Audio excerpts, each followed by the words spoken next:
changed the logo on Skype. Yeah. So it's us. Oh, good. Instead of me on my Skype. Oh, well, that's sweet, isn't it? Good evening, everybody. Welcome to the Late Night Alternative. I'm Ian Lee. I'm Katherine Boyle. And it is Tuesday, the something or something. It's the 28th of July. We've got a diary calendar rock thing. And it is show number 7. And sweet Lord, have we got a show for you. I'm looking really yellow. Look at the yellow kind of, like I look like a smoker about 30 minutes before they die. Gosh. And the bags under the eyes and I look awful. But in real life, you're actually quite ruddy, like a farmer. Yeah, I don't know what this is. You look very glam. I've got quite a lot of makeup You look on. like Susie Quattro. Is it makeup? Is it not real? Not real Well, skin? I mean, you Interesting. can't. They say you can't polish one, but you can put a bit of glitter on it. I want to say thank you to Sir Cheeky Rascal for the subscription. Oopska for the scription to VFX86 for the beats. And Katie for the beats. 43 knickers resubscribed till 1 for 2 months. Loads of people have followed, but you don't get in my song. I thought you said 43 knickers. 43 knickers sitting on a line. What is that? What is that? The 10 green bottles. Yes. Flipping heck. It's just a waste of time, isn't it? It is. Well, you know my theory on wasting time. Entertainment is a waste of time. All we're doing, guys. All we're doing. Come here. I want to talk to you. All we're doing is wasting time until we die. I mean, it's a phone-in show. It's the only phone-in show on Twitch. Oh, tonight. yeah, It's been. Oh. And it will be. I wonder how many times. We've got Stephen Page coming on, who is, I just love, and he's going to play a couple of songs. I've asked for an old song and I've asked for the new song. Excellent. So I just thought it would be nice. Hello, caller. You're on the Late Night Alternative. Hello, Ian. How's your veganism going? The veganism is going very, very well, I would think. Katherine, I think, would disagree this evening. Let's just say this has been employed. Very farty here, caller. Very farty. Not something you should send a show. Sorry? You want something we should a show? Yeah, you shouldn't be saying that publicly. What, about farting? Yeah, being very We thoughtful. need to discuss Windy Pops more often. It's the last great taboo, and I will talk about it until I'm dead. You telling me you've never done one? You have. What's your name, naughty little boy? Warren. Sporran? Warren. Swarren? Yeah, Warren. Swarren. Put Farty Warren. Farty Swarren. Okay. Warren, not Warren. Farty Swarren. Okay. So how can we help you, Farty Swarren? You're obsessed with Windy Pops. I think you should grow up a little bit. But what can we do for you on this evening? You've called in very, very early. We've not really set the show up, but here you are. So you've obviously Coming got something in straight away with your fart jokes. Something very, very important that you should be talking to us about. What is it? I just wanted to get the first call in. Oh, matter of principle. One of them. We used to have one of them, didn't we? This is very... You've muffled your bell. You need to have a clear helmet. Well, you got it, Farty. Okay, I can tell it was a thrill. Thanks. Goodbye. Is that what you sound like when you've just won your dream? So Stephen Page is coming on, and I was wondering, in fact, we'll ask him how many interviews. Whenever there's an article about the monkeys, my favourite group, it always starts with, how do they always start every article about the monkeys? Here they come.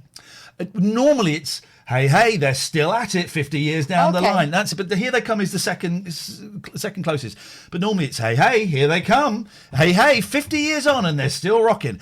And I wonder how many interviews with Stephen have started. It's been, oh my Hello. goodness gracious me. Look at that. Hello, you two. It's a beautiful man. My head. I'm just playing around with new backgrounds and stuff, and I'm just getting used to it. Why can't I move you. Katherine, why don't you talk to our good friend Danny Dandans? Danny Dandans, what brings you here tonight? Your smashing blouse. That's always a treat for the eye. Your flash attire. I love it. Jeez. Thank you very much. I appreciate it, and it's always just for you. And Ian turns up looking like a pirate. Love it. That's sexist, mate. He wants to look like a little French boy today. Oh, mais oui. Mais oui, je t'adore. We've been watching Escape to the Chateau. Oh, ouais. I'm trying to work out where they all get their money from. There's like a group of 25-year-olds living in this massive rolling chateau. The gâteau in the chateau. Your beard is looking very tidy. Have you had a little trim? I certainly did, because it got too long and my daughter pulls on it and she grabs hold of it and makes me squeal like a little piggy. Okay. I think I'm growing mine. I think I'm going to go for it. I wanted to go for it during lockdown and I didn't, so I'm going to go for it. Well, we're still in lockdown, guys, if you want to know the facts. Wear a mask. But I think I'm going to go for it. What, are you going to go full hipster, beard oil and everything? No, I'm not going. I tried beard oil once, and Just gave you a greasy beard. Yeah, it was very greasy. Smelled nice, but too greasy for me. Use chip fat. Smells better. Okay. Yeah. We like your style, buddy boy. I've got two. First of all, I've got a tooth missing, not because I'm a wrong and I broke it on a bit of string. Long story. What? Terrible story. You couldn't find the scissors? No, I pulled it. I had some string in my mouth and then pew, it pulled out and snapped my tooth forwards. So Why did you have string in your mouth? Oh, it's a long story. I'll explain it one day. Two questions. First one, is it okay to wash mashed potato down the sink? Because last night I had mashed potato. And you're not allowed to pour solids down the sink. Mashed potato liquid. I didn't know that. Here's the thing. One of tonight's topics was going to be, I just had to get Katherine a glass of water, despite the fact I've cooked dinner for every single night that she's been round here. She got funny because I didn't bring her a glass of water. He went and got himself a glass of water. It's my house. It's my house. I've cooked dinner every single night. You are welcome to bring food around. And as I was filling the glass, the cup with water, that cup there, which has got our faces on, there was some... Which I designed. You're welcome. There was some debris in the sink, and I washed it down the sink, and I thought, look at his tooth! Show us. That is disgusting. I thought, let's do a phone-in on what you have washed down the sink, because I'm a big fan. I was washing everything down the sink, Danny, right? And after about a year of me living here and doing that, my next-door neighbour, Dave, said, we share like a pipe in the back. Mm-hmm. Not a crack pipe. We share the waterworks. And he said, the waterworks are blocked up. I've got Thames Water coming around to sort it out. Have you been? You not been? I've lived here for 25 years. I've never had a problem. And I was thinking, it's me. It's me. I've just been putting any old rubbish down the sink. It's my daughter does the same thing when she can. Stop talking about your daughter. Talk about you. Your daughter's not here. I want to know about you, caller. Okie dokie. In the olden days, I used to clean my oven pans out, and the fat would then get all warm with the washing up liquid. You pour it down the drain, and then once it gets cold, it turns into a fatberg. And as that sounds, with chips, not good. I love that stuff that you pour down the sink to unblock the sink. That stuff is insane. My shower was blocked. The stuff that expands. No, it's just you put like a foam down there. No, it's just like toxic poison that you're pouring into the water system, the ecosystem, the water table. And I enjoy that. 0203 286 6370. At the risk of sounding full on partridge, what have you washed down the sink? Oh, I've got one final question before you cut me off. Yes, sir. We are all cat lovers. You have 4. Kath has 1. I have 4. If you could ask your cat any question and they had to answer it in English, but you weren't ever allowed to tell anyone your cat spoke English, what would you ask them? What does your bum taste like? Oh, come on. Actually, I wouldn't need to ask it. I know. Right. There you go. That's my question. Thank you. What a delightful insight. Thank you very much. None of us wanted. Can I just say, higher quality of caller, please. The first 2 calls. Farts, then bums. The first 2 calls really, really have lowered the standard of the show significantly. And I'm very, very disappointed. We were going to come on and talk like quantum theory, high philosophy, all that kind of stuff, and you just want to talk about your orifices. No, I want this to be a goddamn classy show. That's exactly what I want it to be. Go on, Kath. Oh, hello, Alistair. Hello. Good day to you. both. Good morrow. Good tide. Yes. You're looking particularly fabulous tonight in the Thank you. blue and white. Thank you very much indeed. Yes, Ian. Anyway, so Heard your brain grind to a halt then and then restart. I know. But I like the way your hair is. Thank you, Ian. Alistair. Appreciate it. We can play this We're game getting all all. the Compton We feedback can tonight. play this game all night, baby boy. All night. Anyway, What do you want? right. You're right. Yeah, I got this stupid thing. I got a blood sugar machine to test my blood sugar, didn't I? Right. Sounds fun. Because you know that I got the diabetes Yes. diagnosis from the GP. Yep. So I've started the medicine this week, and I thought, because I'm a bit like that, I'll get a machine and then test myself, and then So I tested it, and it came out dangerously high this morning. Uh-oh. So I did a bit of research, and it says, yeah, well, it's not as bad as if it was desperately low. Oh. But high is bad, but I'm on the medicine, so I suppose I just got to grin and bear it. Yeah, but I haven't noticed. When did Go you on. start it, Alistair? Because it might take a little while to sort of balance itself. Oh, only yesterday.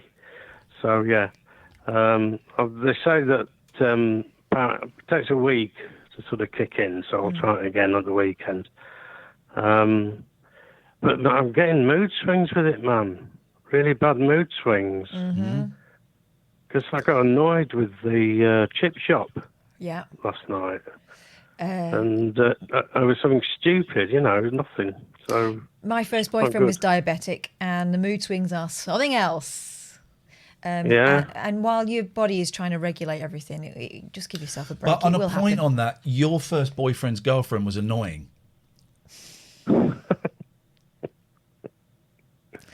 Well, So that may have... wow. It's not very nice, is it? Oops. Alistair, have you go on. follow the doctor's advice. Yes, he has. Yes, he has. Follow Alistair. the doctor's advice to the Okay. letter. Do you want a quick film recommendation here? Yeah, very quick. How quick is this film? Yeah, well, it's about an hour and a half. It's called Swallow, and it's about... Steady on. This is a family-friendly stream, mate. Yeah, no, it's about a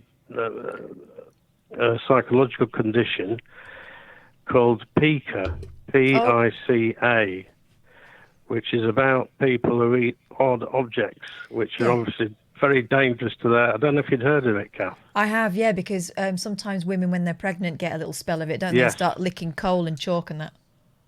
Yeah, and the main person in the movie is a pregnant woman, and it is actually very good. And I got it for $3.99 from Apple. So there you go. Good and value for money too. Strangest thing I went for when I was I love pregnant. the fact that we get a price. We get the price as part of the review. important. Yes. I really didn't get cravings when I was pregnant, but I did eat a lot of sausage rolls. I think my eldest is mostly sausage roll. What do you call a Greg sausage roll? Greg's dummy. Hello, caller. Hello, Who dis? it's Kimberly. Hello, Kimberly. Kimberly, why are our viewing figures so damn low tonight? I actually struggled finding you guys tonight, and I subscribed. So yeah. What do you mean struggled to find? Well, I'm on the app on the Xbox, but I just couldn't find you guys live. I could only find your podcast, so I had to search Jeez. for you. This will not do. This will not. Jeff Bezos, you'll be getting a very strongly worded email. And if anyone wants to complain, it's Jeff Bezos at yahoo.com. Jeff Bezos at yahoo.com if you want to complain, and I will certainly be leading that charge tomorrow. We had, like this time last week, 4,500 viewers. Tonight, 725. See how the mighty have fallen, but we will rise again from this. Anyway, Kimberly, how may we help thee? I was just calling because I haven't ever built up the courage to call you back, so first-time caller. Yes, mate. Well, no, don't give her the bell. She deserves a bell. We do She's not- gone above Don't and touch me. beyond. She's gone above and beyond, right? Alistair, he's got us on speed dial. Kimberly had to Google us. We don't know how long she's been listening for. My bell, and I would like all bells, to be for long-time listener. Well, you don't have control of my bell. My bell is my business. How long have you been listening for, Kimberly? Since I found you after I'm a Celebrity, so since then. You get the bell. It's interesting you stuck around after I'm a Celebrity, because part of the reason I did, one of the three reasons I did it, one of the triumvirate of reasons for going on there was to tell 15 million people I had a radio show, and it worked. And for the first 2 weeks after, we had a lot of giggling 14 and 15-year-old girls. Yeah, I can't believe it's you. Yeah, and our listening figures went through the roof, right? Roof, for the first 3 months. Yeah. And then they died. Then there was a wave, wasn't there? Then we had what we call the Twitch effect, where it kind of dived straight down. But there was a wave of people saying, I liked you in the jungle, But why did you stick around? Because the show is very different to how I was in the jungle. I mean, both of them represent me, I think, on fairly obvious and realistic levels. But why did you stick around, Kimberly, when others chose not to? I just thought you were funny on I'm a Celeb, and yeah, I just enjoyed the shows after. Thank you. How's life going for you, Kimberly? How you find? Are you observing the lockdown? Are you a mask wearer? Are you a COVID denier? What's happening? I'm an NHS worker. Oh, well done. Yeah. Thank you.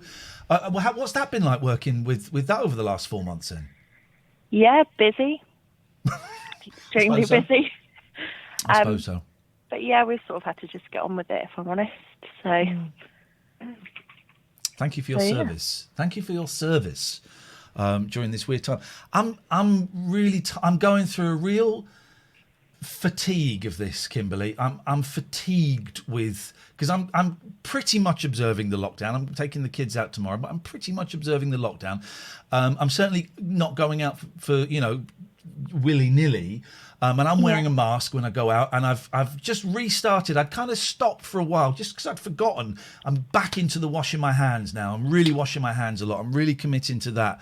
But I'm fatigued of this. Wouldn't it be lovely if the world, and I know viruses don't work like this, but if the world just said, do you know what? The virus is giving us 2 weeks off. For 2 weeks, we can kind of go back to normal. You can go and see your mates. You can do, you can do whatever you want. But in 14 days, the virus is coming back, and we have to go back into lockdown. I'd love a break from it. I'd love it. Does that make sense, Well, Catherine? that's what a lot of people did when we knew that the masks were coming. They waited until the masks were brought in, because then, of course, is when the virus starts. So I think we pretty much had that, haven't we? Yeah, and for a lot of people, it is over. Because that's why people are holidaying in Spain, and maybe we'll talk about that a bit later on. Well, I think actually a lot of people were made to feel like it was okay to go for it. Yeah. I'm really tired of it, and it's getting to me a bit now. I've been saying that I've been enjoying the majority of lockdown. It's getting to me now. It's getting to me at the moment. I'm struggling a little bit. It feels like it's been a long time. It's been, and it's good. I said at the start. 3 years. 3 years. That's what it's going to be. Yeah, it's going to be a while, unfortunately, but fingers crossed we can all get through it. Fingers crossed, Kimberly. That's what I like to base my pandemic. Fingers crossed, masked on and hands. Masks on and hands. Oh, you've washed. reminded me. I've got a brilliant thing. Kimberly, thank you so much for that. I really appreciate Thanks, that. Kimberly. Well done. You've reminded me. Let me close that. I've got a funny thing to show you. My sister sent me. I wonder if I can email it to myself. And then Is it John Stewart? Not John Stewart. Thingy John. What's it?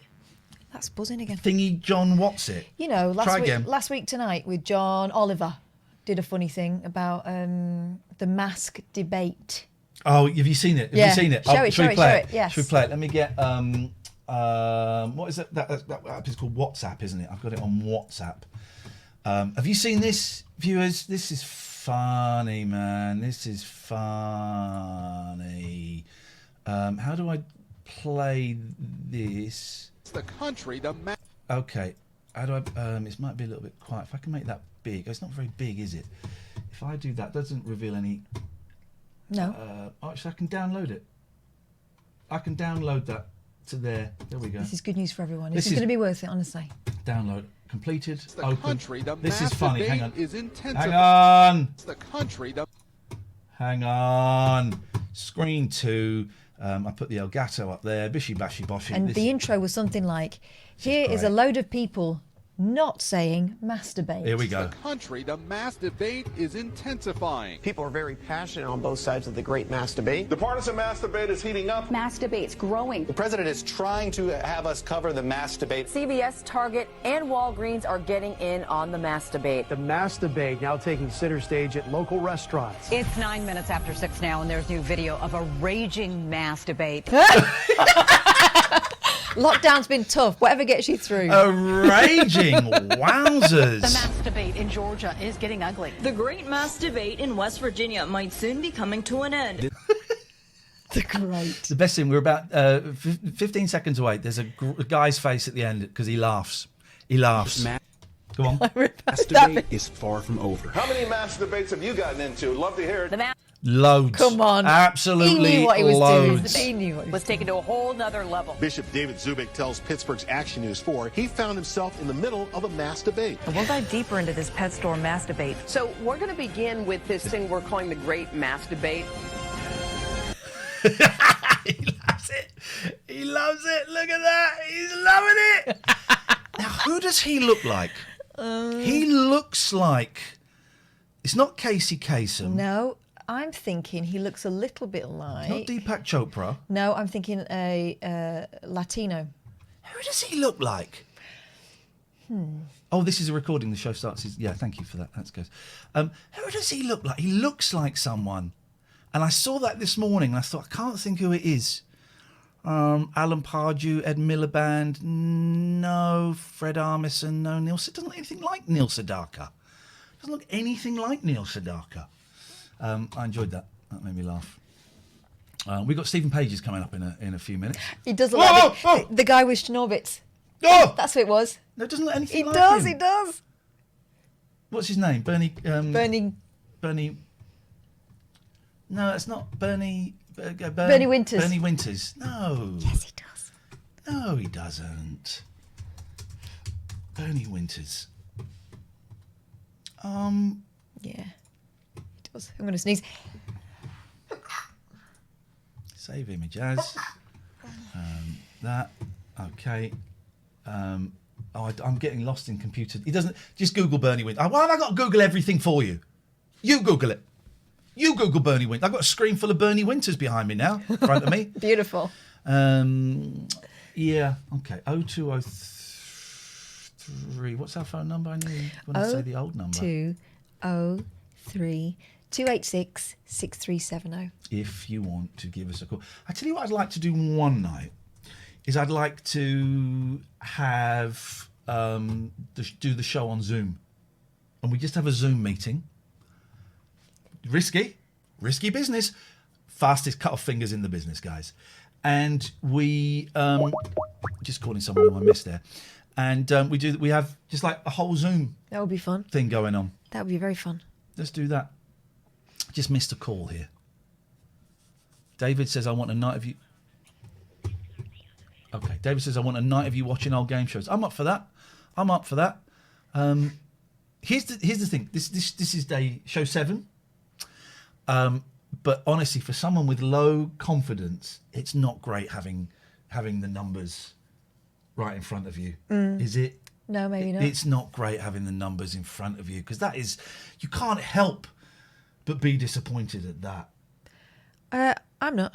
Oh, you not? Tell me why. Talk to me.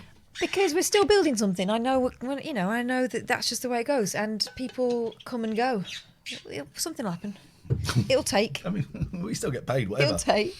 Hey, Paul, thank you for the bits. Turing, thank you for the gifted subs. It's very, very kind of you.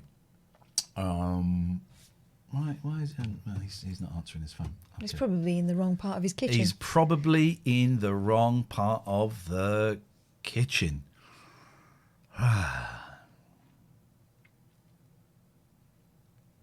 I'm just waiting because we've got Stephen Page in 5 minutes, and I don't really want to use up any of the good material. I've got some really good. Actually, I've got some really good. I've got proper content. We'll do the proper content in a minute. Shall we talk about these guys, Catherine? We should. Hello, SommersWasteSolutions.com. Get off the screen, Bob. I'm sick of you now. Hello, SommersWasteSolutions.com. Tell me about them. They are a family business. They are extremely flexible. They can take care of your waste solutions, whether you be a small business, a one-man band, for example, although I can't imagine what you need to throw away. Have you ever played a one-man band thing? No. Oh, it's a pain in the butt. It's hard work. Yeah, you've got your beater in the wrong place. So whether you're a one-man band or big business. Because I'm a one-man band, nobody knows or anyone. They say give them a call and they will have a chat with you, and they're pretty sure they'll be able to reduce your costs and increase your green credentials. And who doesn't want that? And it is certainly worth having a chat with them. Phone them up for free. SommersWasteSolutions.com. Go away, Bob, please. Poseidon Safety Management have got a dog, and I'm not allowed to say that Zeus is scared of cats. I'm not saying that, because imagine if that got out. Cornwall and Devon would not be safe. Be run over with cat burglars. As opposed to the burglar that got discussed at the end of last night's show. Cornwall and Devon is a safer place because of Poseidon Safety Management. They are the largest supplier of guard dogs in the 2 counties. Zeus, who we just saw there, was a rescue dog found about a year old, abandoned and in a pretty crappy state, and taken on board, trained. Despite all the canines, now runs the company. Despite all the canines, they can offer you the real human touch. Just give them a ring and they will have a chat with you, talk about what you need. And here's the thing. All the companies that come on here, we meet via Zoom and have a chat with them. And the team at Poseidon are lovely. If someone is a dick, we ain't going to work with them. Why would we take their money? We don't need to, but the team at Poseidon are great, and they really care, and we'll tell you a little bit more about how they care later on. But look for them on Facebook, Poseidon Safety, and on Twitter, Poseidon Safe. Sorry, what did that was a that bell? Hello, Zeus. That was a stray ding, but I'm going to use it for Gregorian Emerson family law solicitors because big up the Gregorian. They avoid the nonsense of other firms. They don't get into the he said, she said. They take an approach that involves your psychology as well as all the legals and stuff. They want to make sure that whatever you're going through, they make it easier rather than stirring up trouble. Have a conversation with them again. They'll have a chat with you and work out how they help. And they're pretty sure they can make life a bit easier for you. Let's go to Zoom. This is very exciting. This is exciting. I love this. We're so lucky with the people that we get to chat with and invite on the show. Now that should turn my camera on. There we go. And now we got to wait for Mr. Stephen Page to join. Do I need to? Because I was doing some stuff on Zoom. I was doing some work for the BBC on Zoom today, and now we just got to wait for Stephen Page to come and join us. Isn't that exciting? For the last few Saturdays, we've been spending our evenings with Stephen Page in his basement. I think he's on. I haven't got a ticket for this week coming. Actually, I must get a ticket. And every now and then I think, I don't know if I'll bother this week. And then I think, well, what else am I going to do? They're incredibly good fun. It's $8. $8. That's like £6.47. And as you're going to discover, he's like the nicest man. He's got a real kind of quiet, dry sense of humour, and he's hugely talented. So why not? Imagine if he came on tonight though and was an a-hole. You goddamn... I would still think he was adorable. Pieces of trash. You absolute pieces of trash. You are assholes. Why is he all of a sudden American rather than Canadian? I don't know. I can't do the accent. Oh, hang on. There he is. I recognise that scene. Hang on a second, because I've got to set this up. Oh, I've totally ballsed this up. Hang on. Well, I'm astonished. Let me get rid of that. Oh, it was going to look so slick. Stephen, can you hear us? I can hear you just fine. Can you hear me? Ah, yes, I can. How nice funny. To see you. This is how lovely to. Well, we're seeing you every week. It's like you're like my mum. I'm seeing way more of you since lockdown happened. I'm seeing her every week, and I'm seeing you every week. We've literally watched your hair grow over the last however many weeks it's been. It's been shocking to go through the old videos and see the length. Like, if you just go back to like the very first one, and it's like almost normal, and now it's like ridiculous. I would love to see it develop to a ponytail. That's my dream, kind of a Mick Fleetwood ponytail. Oh yeah, I don't know. I'm not sure Christine is going to let this happen. My wife, I'm not sure. She hates it already as it is. And the worst part is when I get up in the morning and I comb it and it's like slick back looking, which is not a good look for me. So she's used to seeing that. I think it looks good. How many? We were just talking about your concerts and how they've become kind of, a regular part of our life during lockdown. I've been at every single one. Catherine missed the first one. Apologies, everyone. That's outrageous behaviour. Every now and then I keep thinking, maybe I'll skip this week, and then it gets a little bit closer. And I think, well, what am I thinking? First of all, I'm not going to be doing anything. I'm not watching the telly anymore. And every week it's just an absolute joy. Are you having fun doing it? I am, but that means a lot for me to hear that, because I start to kind of get incredibly nervous before the shows, because I think people who've seen a lot of these, like, how can I make this still interesting for them without it just being a complete disaster all the way through? Like this, I like to have a few disasters over the course of a show and then pull them out.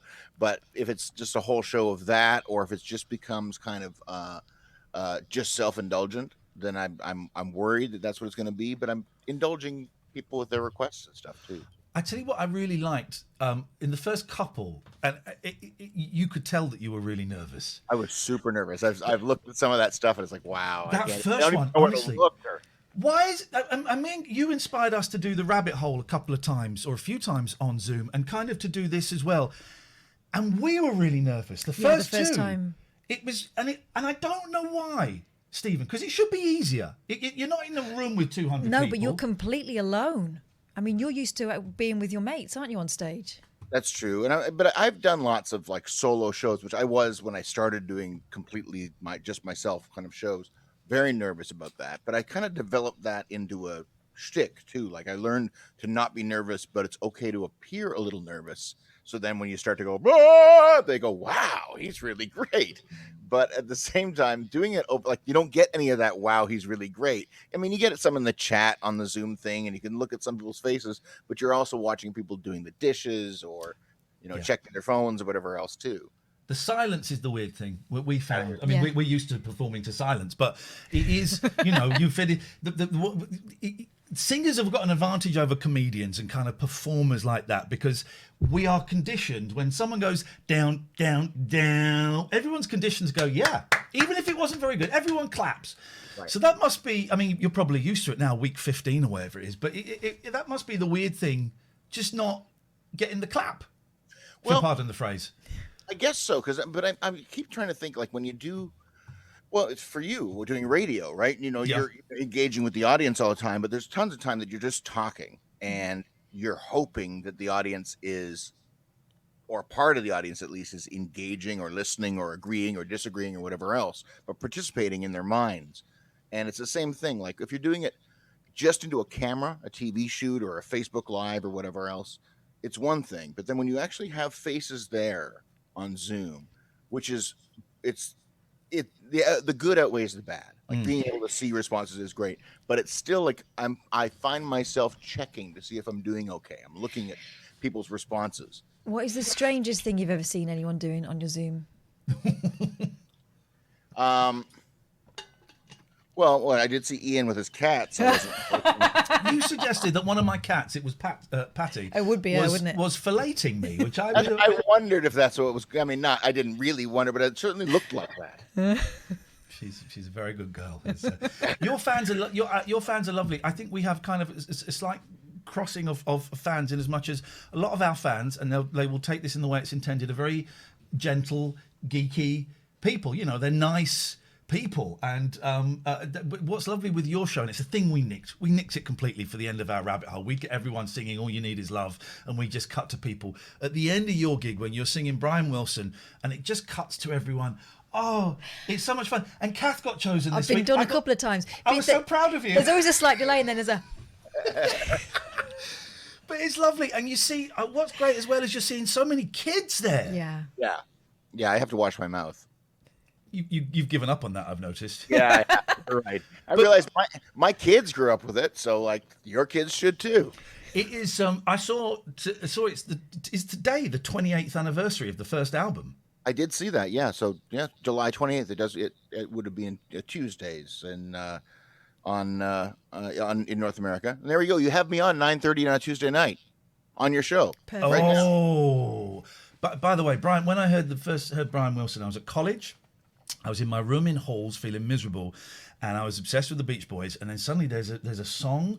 Not only is it called Brian Wilson, but it's going into the late 60s albums. It references Dr. Land. Oh my God. It was like, this guy knows his stuff. My kids found out who Brian Wilson was because of your song, because they loved the song. And I said, this is a real guy. And he did. And here's some pictures of when he got out of bed. Have you seen, just going off on a slight Brian Wilson tangent, have you seen Love and Mercy, the movie? I did. Did you like it? I liked the 60s version.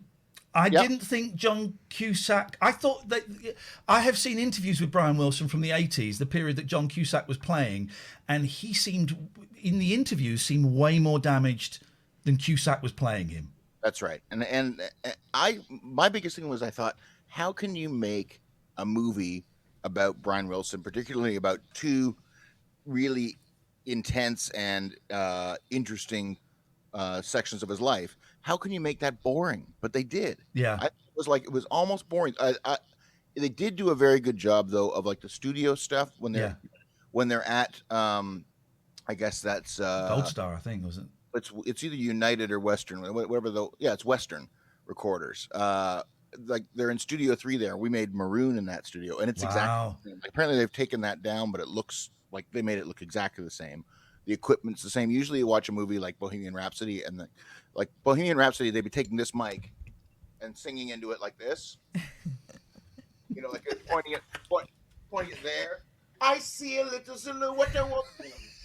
Like that's Bohemian Rhapsody. At least Love and Mercy got it right. Did you know that Mike Myers is in Bohemian Rhapsody? Yes. Oh, okay. He's the manager, isn't he? He's the record label guy. Yeah. Is there? I quite enjoyed that film, but I realised pretty early on that it wasn't a documentary. No, I didn't. I didn't like it.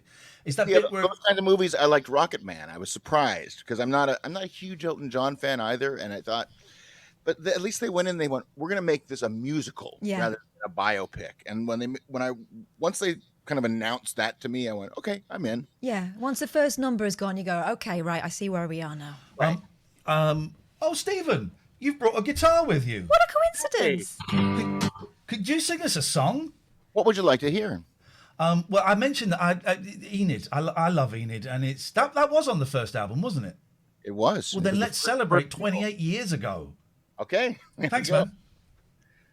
Enid but never really knew each other anyway. Enid but never really knew each other anyway. It took me a year to believe it was over.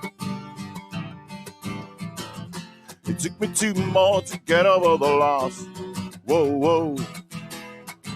I take a beating when you wrote me those letters. And every time I remember the taste of your lip gloss, well, Enid but never really knew each other anyway. Enid but never really knew each other anyway. Maybe we always saw right through each other anyway. But Enid but never really knew each other anyway. There were times when I wanted to hurt you,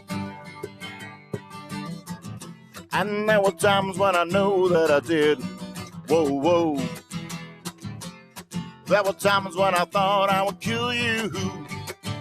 I'm sorry, but can you blame me? I was only a kid, and so were you.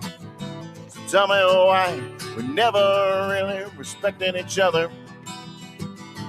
Tell me why I never believed that you were a person too. I always thought that you fancied my brother. I may not have liked it before, but memory is a strange thing. Oh, and Enid, I remember you. Enid but never really knew each other anyway. Even we never really knew each other anyway. Maybe we always saw right through each other anyway.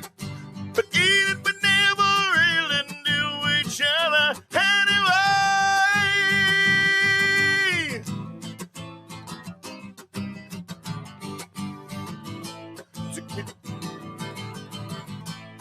I don't remember this next part now. I sing it all the time, though, right? You can do this, Stephen. That's what I do on your. I do this on your show all the time. I jumped ahead to the end part too quick. Brother, oh, I may not have liked it. Oh, but memory's a strange thing. Oh, and it is. And you got a cold, I can get a job, I can pay the phone bills, I can cut the lawn, cut my hair, cut my cholesterol, I can work overtime and I can work in a mine, I can do it all for you, but I don't want to, even if we never really knew each other anyway.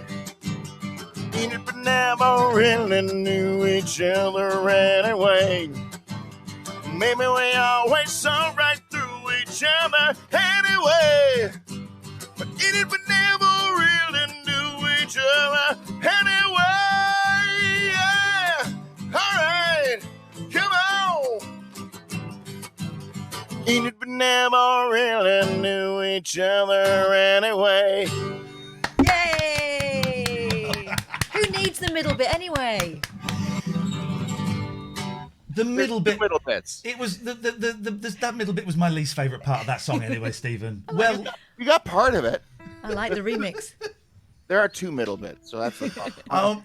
What I do sometimes, and I do this often, like a song like that or Old Apartment, where there's like middle bits that change lyrics. Yeah. And they repeat. So it's like two or three of them in a song that they repeat. Is I'll kind of go, did I already do this part? And I don't remember whether I did the first one or the second one, and then I'm gone. Then I'm lost.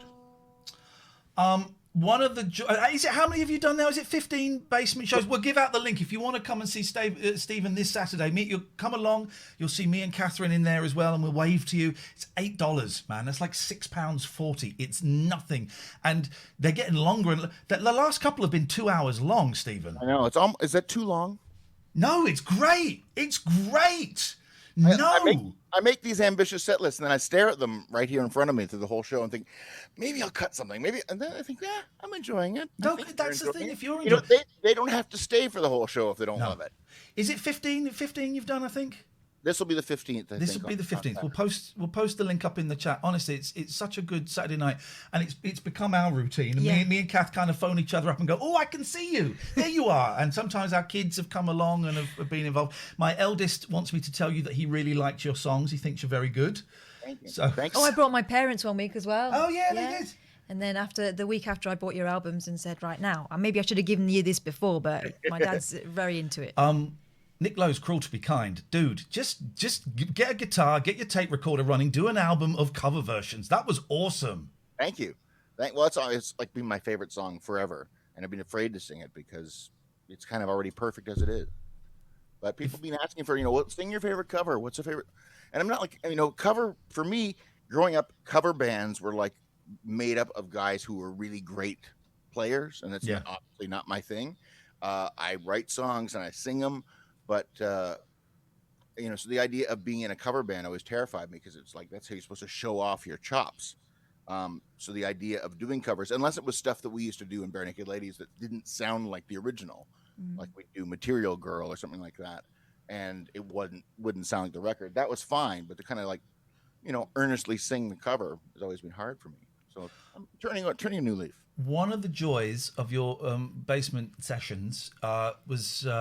one of your boys, Isaac, joining you. Oh, the first time, I'm going to be honest, I had tears in my eyes. Yeah, so did I. It was really beautiful. It was beautiful, and it was that whole thing. My boys were significantly younger than yours, but it was that thing. I think they may have just gone home to their mum that day, and the whole weirdness of lockdown and worrying about our kids, and also thinking, dear God, how lucky would I be if in 10 years' time one of my boys collaborates with me on a project? That was beautiful, man. It's, one of the things I'm proudest of. I think, over the years, of course, the thing that probably or got me most kind of anxious over time is like, what have I done to my children? Will they be okay as they end up in adulthood? Will they look back and think that I've destroyed them somehow? And in fact, they like me and they like what I do, and they're sentimental about it too, because they grew up with it. It was like being on the road with Bare Naked Ladies and then watching me make my records and all that kind of stuff. They're all musical. So when Isaac was finished his master's degree at university and was still in the U.S., he came to my place for a few weeks. And the great thing is he's just as sentimental about it as I am. So we're both like practicing with tears in our eyes. It's great. It's stunning, man. It's absolutely stunning. Usually there's at least one moment every week where I have to take something out of my eye in your concerts. It's Stephen, I have got here, where is it? Hang on a second. Don't worry, I'm not going to embarrass you or anything like that. I'm going to help you. It's a chance for us to make a lot of money. He's going to embarrass himself. This is a file I found, and a lot of this are songs that I wrote between the age of 15 and 21. And I would like to offer these to you on a 50-50 split on the royalties. I think we can make millions. I'm going to just pick... Oh, here we go. I'm just going to pick one at random.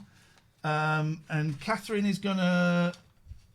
Oh, good. Here we go. Here you go, Katherine. Now, honestly, I've not looked at these since I was... Did you look at them when you were writing them?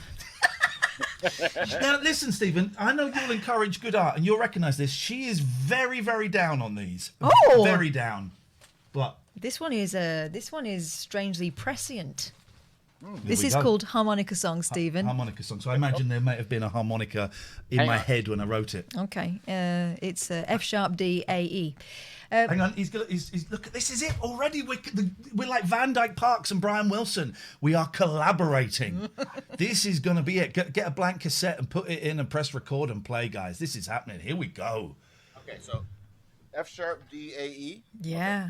Oh, he doesn't need telling twice, does he? Do you want to sing this? Do you want to Well, you better sing it because I don't know how it goes. Okay. You start. I'm going to join in. Here we go. When I'm with you, happiness is all around. It's like I fell into a well of love and joy, and I drowned. I can feel myself slipping, sinking to the bottom of your sea. But it's alright, because I'm breathing underwater naturally. Now here comes the chorus, Stephen. Keep going. Naturally. Oh, Here we go. My God. Here's the chorus. Oh. Here we go. Shooby-doo-doo. When I lie with you. Shooby-doo-die. Oh, I wanna cry. I'm like one of Pavlov's dogs. If you ring a bell, hey, there you go. I'll start to pine. I'm like a hypnotized fool. If you say a word, I'll lose all track of time. Yeah. Look at that face. Look at that face. That face. There's a man who appreciates a shooby-doo-die in a chorus. Be honest, right? You've had #1 hit records in the Billboard Hot 100. True. What did you make of this? Is there anything in this? Can we work together, please? I think sure. I'd be happy to try and set them to some, put them in some settings for you. Yes, put them in some settings. We need to carefully curate them. Yeah. I love that. Carefully, sensitive man. That's right. And then go back and just make sure. You said between 17 and 21 you wrote these? 15 and 21, yeah. 15 and 21. Imagine, to me, that's kind of a dream to be able to go back and fix the parts of things that I wrote at that age. Don't need fixing. Well, no, you misunderstood. I think, if anything, your part needed fixing. Yeah, well, that's my first time through it. Okay, no, exactly. That was your second time through that. It was literally the second time. Okay, well, I look forward. You heard it here first. It's an exclusive, guys. Stephen Page, Iain Lee or Stephen Page. I don't know which should go first. Probably put my name first. Makes more sense in the UK. We got an album coming out, guys. This is official. Can you imagine if on Steven's next album there's the harmonica song? An EP. I call it an EP. He's gonna steal it, isn't he? These goddamn musicians. You wrote. Well, I tell you what's great. You and one of my other favourites, Imani Coppola, really early on in. How are you finding lockdown, by the way? Are you still observing it? What is it like there? I'm an Orthodox Jew, so I observe the very long lockdown. Good. Yeah, that's the very religious ones of us do that every time there's a coronavirus. I'm afraid to go out. Like, things are open again now, some of them, but I go to the grocery store and that's it. Like, we don't go out to restaurants to eat. I wear masks everywhere, and I try to stay home. So and the thing is, but from a career perspective, like, I'm absolutely in lockdown. There's gonna be no live shows in my future for the next however long, 8 months, a year, who knows what. Good for wearing the mask. When we've got all the idiots who are the anti-maskers, COVID is. Oh, they're over here too. Yeah, jeez, man, just wear a freaking mask. They get really brave in supermarkets, don't they? Tough guys in supermarkets. Not so much on the COVID wards. But really early on, you and separately, my friend Imani just came out with these brilliant songs about lockdown, about COVID, and actually were quite upbeat and celebratory at a time when the world was miserable. I know we talked about this earlier. Could you play Isolation for us, which I think is just is joyous despite the bleakness of what it's about?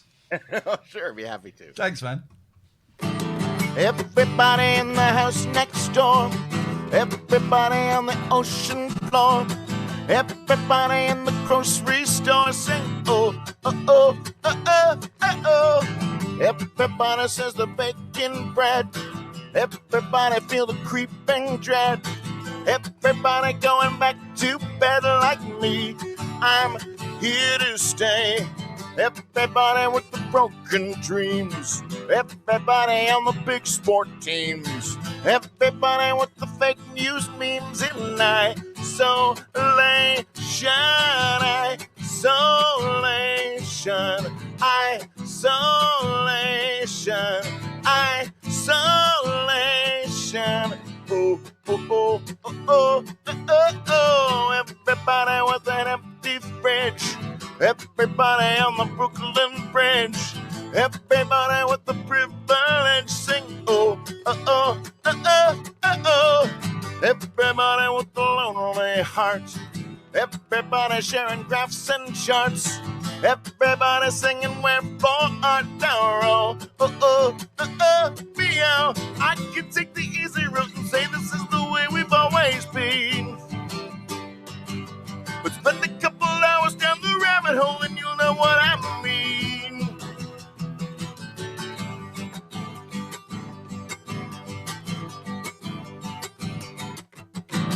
Everybody who just lost their gig. Everybody who once started big. Everybody's gonna flip their wig like me. I'm going crazy. Everybody with the cable cut. Everybody in the Pizza Hut. Everybody is together but in isolation. Isolation. Isolation. Isolation. Oh, oh, oh, oh, oh, oh, oh. Everybody with a nice clean tone. Everybody with their filthy phone. Everybody staying home alone like me. I'm here to say that everybody's gonna make some stuff. Everybody's gonna say enough. Everybody gonna call their own bluff in isolation. Isolation. Isolation. Isolation. Oh, oh, oh, oh, oh, oh, oh, oh. Isolation. Isolation. Isolation. Oh, oh, oh, oh, oh, oh, oh, oh. Hooray! Thank you. I've just StephenPage.com, all the tickets for the upcoming shows. Honestly, dear listener, and the joy is as well, it's just a ticket for a house. So you can have like 50 of you That's right. in the house, and it's $8. If your bubble is that big, yes. If you've got a big bubble, then do it. And it's at least an hour and 40, sometimes it's in 2 hours, and there'll be hits and there'll be obscure stuff, and it's just a joy. And there's the chat bubbling along as well if you want to dive into that. And also, it's just quite nice just to flick through and look at all the people. Look at people's houses. Window into people's worlds, and it's different time zones. And love it. So cool. And also wonderful Liam as well. I love Liam. He's such a joy. And also, I've just done the link for the Patreon page. You've just started that, Stephen. How are you finding that? Because we talked about that when I was I did it for a bit, and then we got this gig, so I stopped that. How are you finding Patreon? I'm finding it a lot of work, but people seem to be really enjoying it. And we have a few spots like in the crazy high tiers that went right away. Yeah. But like for $5 a month, you get access to all of the live from home shows, the videos to download or to stream.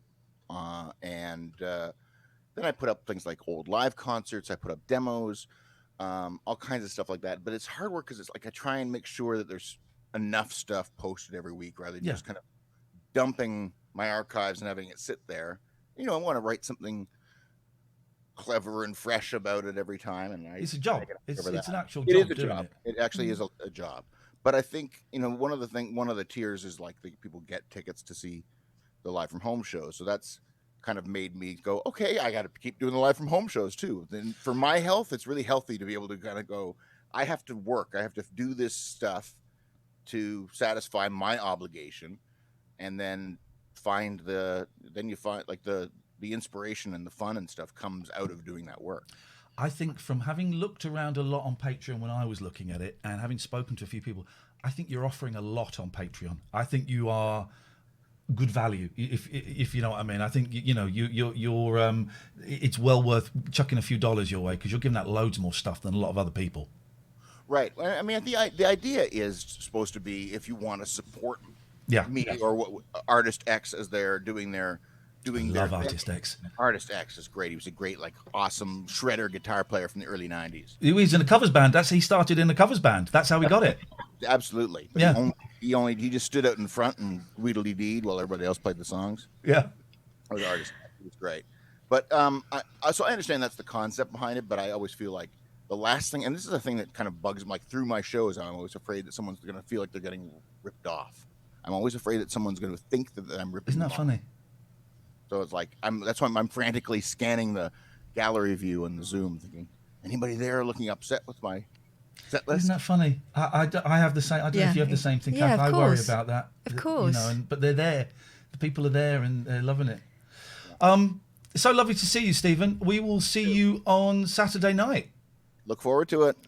Lots of love to everyone. Stay safe, my friend, and we will see you very, very soon. Thank you so much. Take care. Stephen Page, dear viewer. See you, Steve. Bye. Isn't he lovely? He's just the best. He's the best, man. Honestly, go and buy a ticket. £6, right? You have a pizza, you have a beer. I often have a cream soda and just sit there with the cats. And I sometimes sit here. Sometimes I'm up in bed. If I'm a bit tired, I'll watch it in bed and rest my eyes. Mm-hmm. And it's just wonderful. I'm always sitting just behind the dining room table. And I've got the dining room chair, and it's not comfortable at all. If you want to see Katherine high-fiving a cat while Stephen plays, you have to come to the concerts. That happens because when I'm sitting down there, she knows that if she comes up, then she gets treats. So she comes up and... I love it. I love we just got a private concert. I know, he's so cool. He's so cool. 0203 286 6370. Seriously, though, do you think he's going to go for that song? Well, look, Papa Morph in the chat is... quoting the chorus already. Shooby-doo-doo, shooby-doo-die. Yeah, we go. Shooby-doo-doo, do-do-do, shooby-doo-die. You know, it's... He wasn't just patronising me about the song, was he? He's gonna work with me on that. Yeah. Great, perfect. 0203 286 6370 is the telephone number. If you want to give us a call, you'd be very welcome. You can Skype from anywhere in the world. TLNA, the Late Night Alternative. If you're watching on Twitch, click follow. Click the little bell or whatever it is, the notification. So you know that when we're on, although the notifications don't always work. And subscribe. Man alive, it is 10 o'clock and we are down to 816 viewers. What is the point of this? What is this, the John Gaunt show? Oh no, we've got literally 10 times the viewers he has. But And those 55 people were loving it. excuse me. Windy Pops. Would You Lie for Love is another... Gosh.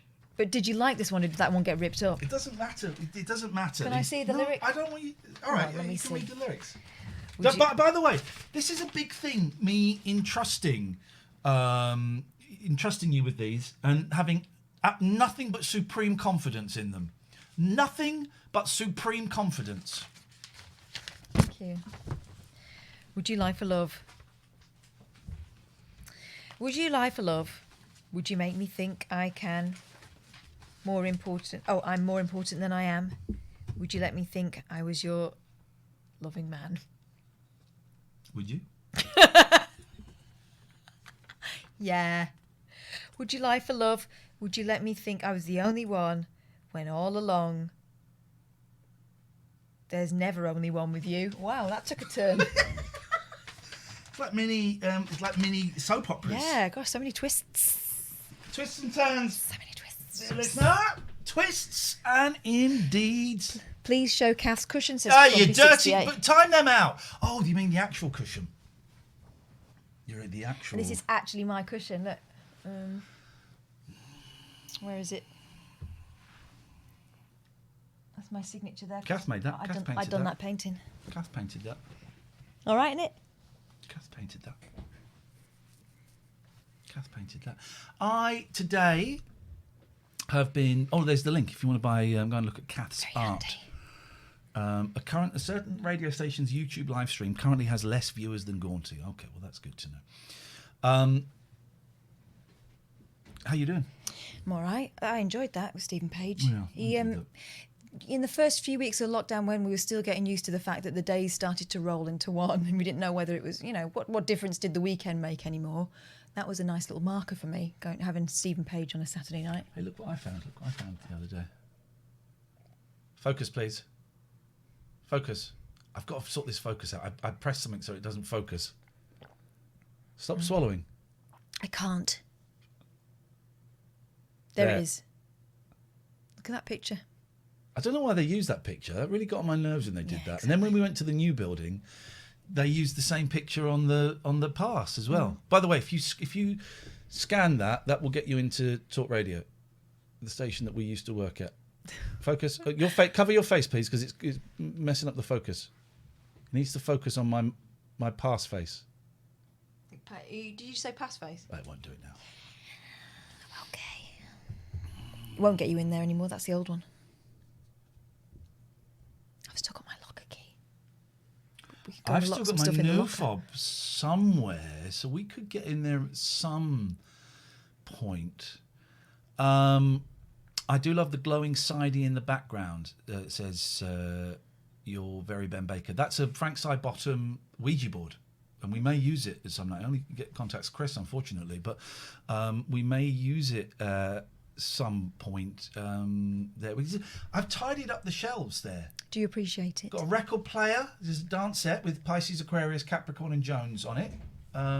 There's a microphone. There's a Vectrex. On top of the Vectrex is the Jungle Hat. Then some CDs. They're primarily Beach Boys and 7A. Then, oh, sorry, everyone. There's the picture of the Beatles that Katherine turned into other did. things. Yeah. There's a picture. There's a little thing. Let me show you this thing my friend Lucy made. I love this. I'll show you this. Look at this. Oh, I didn't have it the right way around. That's terrible. Look at this. My friend Lucy made this. Isn't this great? Cover your face. Why? Because it buggers up the focus. It won't focus if it sees faces. It sees my face. Hang on. Hang on. If I come back a bit. Keep your face covered. It's covered. Anyway, my friend Lucy made that. It's very good. It's lovely, that, isn't it? It's lovely. There's a link for... I can send you a link. You can buy it. Buy one. Make it all personal, like. I've had a message from Gary Barlow. Oh, yeah? Yeah. He says, hi, Iain and Kath. Hello, Gary. It's Gary here. Just wanted to say how much I'm enjoying the show. Thank you, Gary. As far as viewing numbers are concerned, just remember to Have a little patience. Peace and love, Gary. Now, if it was really Gary, he would have said sensational. Sensational. But thank you. I felt a little bit low today. I've had 3 weeps today. 3 weeps. I had a terrible dream about my boys last night. Terrible dream. Really, really lousy. And I made myself get up because I had a hospital appointment on the phone. And I thought it was going to be like a consultation. Like I had a consultation with my GP and they said, we'll get the hospital to phone you up and give you a consultation. But it wasn't. It was just to book in an appointment for September for my painful toe. So you were getting ready to get your toe out and you weren't interested? But actually I can't get my toe to hurt. Do the thing. To do the thing that it was doing before. Do you ever get that, Beth? You go to the doctors and then the thing that you've gone for isn't hurting anymore? Yeah, all the time, because it takes about, 2 weeks to get an appointment these days, isn't it? Beth, are you on speakerphone? I am, yeah. Can you hear me? Come on. Pick it up. Is that better? Yay! Yes, Hey, Beth. That's much better. How you doing, Beth? What you got for us? I'm just calling in because you sound a bit down about the numbers and I don't understand why. We had 4,500 last week. I know, but you're on the front page. Exactly, it makes a difference, right? Catherine and I see things very, very differently in this thing, and I'm down, but you're cool with it. I'm cool with it because I still see that there are 800 something people who want to hear what we're doing, so that's groovy for me. So I agree. We're doing the show for them. I'm not doing the show for the people who aren't here. Sod those guys. G Fox said 1,600 eyes, so that's exactly. already we've doubled it. Also, you're assuming that each one of these people is watching alone. Yes, I am, because our listeners are sad cases. That is not me being insulting. I am a sad case myself. I don't know, Beth. I'm finding the transition over to Twitch from the radio to Twitch, right? I'm finding. Is it because you haven't got the number? You've got the numbers in front of you, yeah. So they're just there all the time, staring you in the face, and you can't help but look. It's a horrible thing, and the worst thing. One of the things I'm aware of when we raid someone, right? You raid someone, 500 people go in. I've had this happen to me.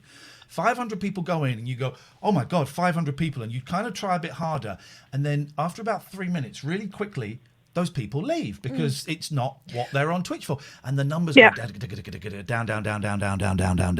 And my God, it's heartbreaking. But you shouldn't be heartbroken by it. I know that everything now is about numbers, right? So you put something up online and then you can't help but look at how many people have liked it, how many people have retweeted it. And sometimes you've done what you think is a corking joke and no one takes it at all. Doesn't mean that it's not a good joke. Just means that people are busy. Not everyone's life revolves around you.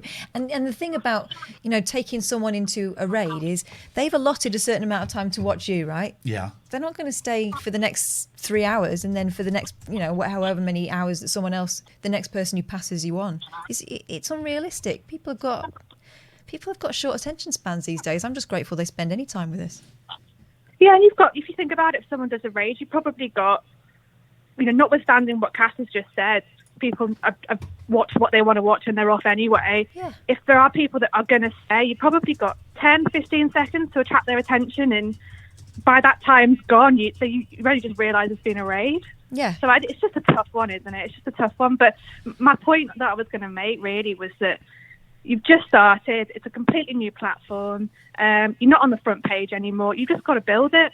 And It's not going to be instant. Of course, it's not going to be instant. These things aren't, and I think it's an opportunity. And you might not see it that way. I think Cass does. I think you're just a bit downhearted, which is a shame. Bit of a miserable git. I think I'm but look at it as an opportunity. Look at it as a 3-year opportunity, and try and build it. Make it into something.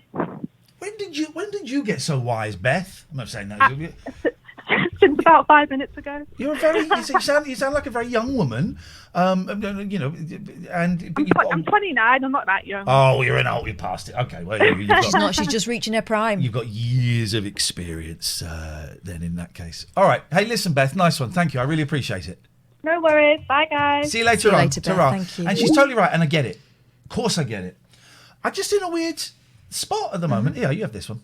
But here's the thing: if we had loads, you'd be wondering what the joke was and when they were going to work out that it wasn't for them. You know, I don't think you're ever going to be satisfied because you're not that sort of person. I was satisfied with 4,500. Yeah, but then you were saying, but it won't be that next week. I was right. Yeah, I know, but what I'm saying to you is you never just enjoy the moment.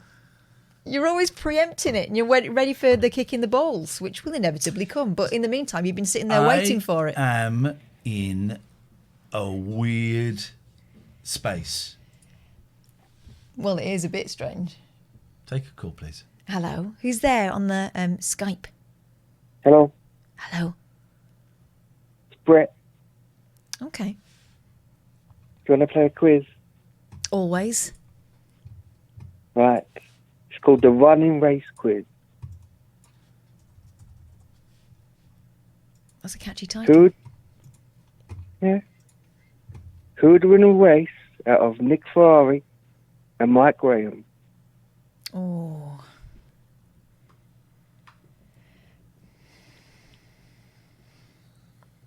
I'd put money on Graham. Nice one, buddy.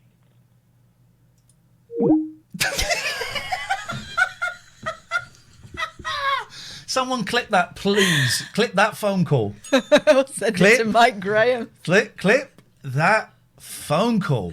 That's what it's about. That's what it's about. Nice one, buddy. If you've just tuned in, right, do clip it. By the way, we've still got this competition going. The first 5 people that can prove to me and Catherine that you have clipped, and if you don't know how to clip, if you're watching on your computer, I don't know if you can do it on the phone, maybe you can, but on the screen where you can see us, there's a little clapperboard, and you can clip on that and make sort of a 30, 60-second clip.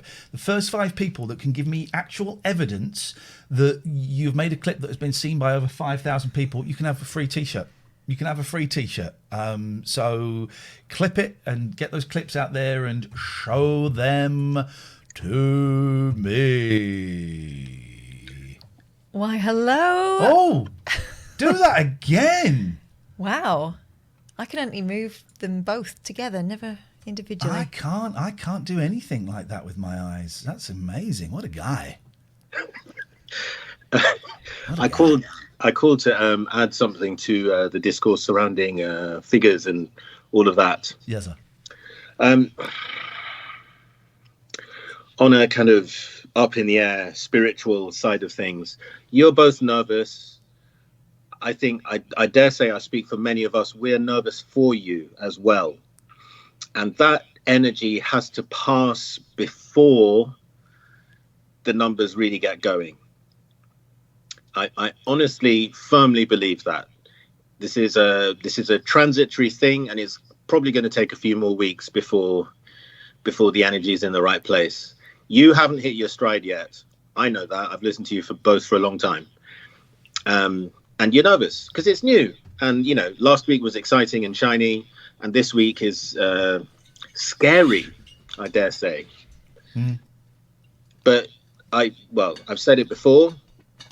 Enormous things are coming your way. I firmly believe that. And this is the medium in which they're going to explode all over the place. So I totally get. This is a regular caller, Paul, and someone Rhythmic said, Paul, if you don't mind. Someone has said, asking him his name. Why don't you? It's Rhythmic Paul, and is a very wise and very gentle soul. And you're right. You're right. This is show number 7. And I'm making a thing of when I post the videos up on YouTube. I'm giving them a number so that we know. And it is show number 7. And I am. I would suggest I'm more nervous than you. Because do I have a because? No, I don't have a because, but I would suggest I am more nervous than you, and I think you're a more anxious person than I am. Yes, there is that. Part of it, right, is because I don't want to be doing this in 3 years' time, Paul, right? Part of it is because at the moment my plan, as ridiculous as plans are, is to be in 3 years' time, at the age of 50, to be in another career. And if a really well-paid gig comes up, it's $5,000 to go on a TV show or $1,000 to go on a TV show for an afternoon. Yeah, sure, I'll do that. But otherwise, I'm out of this. So part of me feels, and this is silly and you'll laugh at this, part of me feels responsible to leave you in a good position, Right. so that you can go off and fly when, you know, I'm not saying that you've hitched your wagon to my horses. Is that the phrase? Okay. Is that, I know what you mean. I'm not for one second suggesting that's what Yeah. you've done, because we know each other too well to know that's not the case. But I feel a responsibility, not as a man, as a friend. Yeah, And I as a know. friend who, for the last 4 years, has had the higher profile. You know, I feel like I am. You're a glider. Yeah. And I'm the plane that's kind of taking you up. I've got to get you high enough so that when I disengage, you carry on flying under your own steam. Does that make sense? Yeah, but you're not in control of that. No. And neither am I, really. No. So I would rather we just both enjoyed the ride. Mr. Roberts makes a good point. Is it because you feel you have a bigger reputation, you're worried you'll look silly? I'm not worried about that. No. Not worried about that in the slightest. My ego doesn't allow that. But part of me is an old-fashioned old man that thinks, well, it's not radio. And it isn't radio. No. And radio won't give me a job. But also, let's remember how miserable radio was making us by the end. And if I may point out, this is the next thing, and you're here. You're the first call-in show. Screw the word radio. You're the first call-in show on Twitch. Mm-hmm. Again, you're doing things. You're pioneers. So yes, the road won't be smooth, but because you're the first. Yeah, and that can make you feel quite lonely, and you always wonder whether you're doing it right. You know, I'm doing it so differently from everyone else. Can it be that am I doing it right? Well, we can just do it the way we do it. That's the only thing we didn't have that many options by the end anyway. Not options that we wanted to live with. You know, we could have conformed.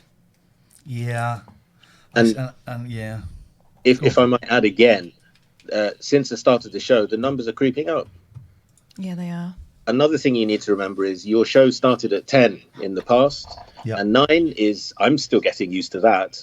In a way, I'm more grateful because it gives me an excuse to go to bed a little bit earlier. But your show used to kick off at 10 and end at 1. And, you know, those who are loyal followers, many of which have not yet made the transition to Twitch, but they're coming. And I assure you of that. But they've been programmed for years and years and years and years and years for 10 till 1 slot. So there's lots of new things all at once. So I just called to say, don't be afraid. Courage. Have you used an app called Insight Timer, Paul? Have I mentioned this to you before? I remember you talking about it. I may have mentioned it. A friend of mine in recovery mentioned it to me, and it's great. It's this app, right? And it's just loads of different guided meditations and stuff on there. And as like I was saying today, I don't quite know why, but I feel very sad at the moment. And it's fine. It's fine. And I woke up this morning and I had to do some bits and pieces, and I spoke to the hospital. I've got to go and have my foot looked at, and that's fine. And then I just started crying, and I could feel it coming. And I thought, oh, I'm going to cry, and I'm going to go with it. I'm just going to go with it. I'm not going to try and stop it. I'm not going to put on some music. I'm not going to go and talk to the cats. I'm going to sit here, and I'm going to cry and just feel it. And I cried for about 10 minutes. And then I kind of stopped crying, and I phoned up a friend who's in recovery who I know is going through a tough time. And I phoned up, and we had a nice chat about what they're going through. And I kind of thought about it. And then I had to do a little bit of work for the BBC. I had to record some links for 4 Extra. I've recorded a really funny little bit with my friend Mackenzie Crook. And that was 2 hours. And then I went to bed, and I was still feeling sad. And I got this Insight Timer out, and I typed in, you can search for topics, and I typed in sadness. And I found this really beautiful 9-minute meditation by a person whose name I can't remember, and I'll have a little look in a bit. I deliberately chose one that wasn't about getting rid of sadness, that wasn't about how to beat sadness. It was called something like acknowledging sadness. Yeah. I thought, yeah, this is what I want. I want to acknowledge this, right? And I did, and it's this beautiful meditation about sitting there and feeling sadness and welcoming it and kind of asking it why it's there. And then when you're ready, saying, okay, well, when you're done, if you wouldn't mind leaving, because I've got stuff I need to get on with. Oh, man. And I'm just lying in bed, and I wasn't sobbing, but I had tears. And it was beautiful. Something is happening, Paul. I don't know what it is, right? It could be the thing I think it is, but actually it might be deeper. The thing I think it is I did 2 of these 4 days of college that I'm doing, and I flipping loved it. I loved it. It was exciting, and there was a little bit of it that was embarrassing. We had to do a couple of little sort of workshops, and oh God, I loved it. I can't tell you how much I loved it. And part of me thinks it's sadness at saying goodbye to this career. Potentially, it's all up for grabs. Sadness at thinking, well, maybe I should have done this a bit earlier. Fear of possibly changing. I don't know what it is. Something I think has been unlocked as a result of that. And I don't remember. No, it's not a midlife crisis, the smell of old books. I think I've had my midlife crisis. I think I think the midlife crisis has come and gone. I think this is an awareness, and this is me gearing up for maybe gearing up for the third act.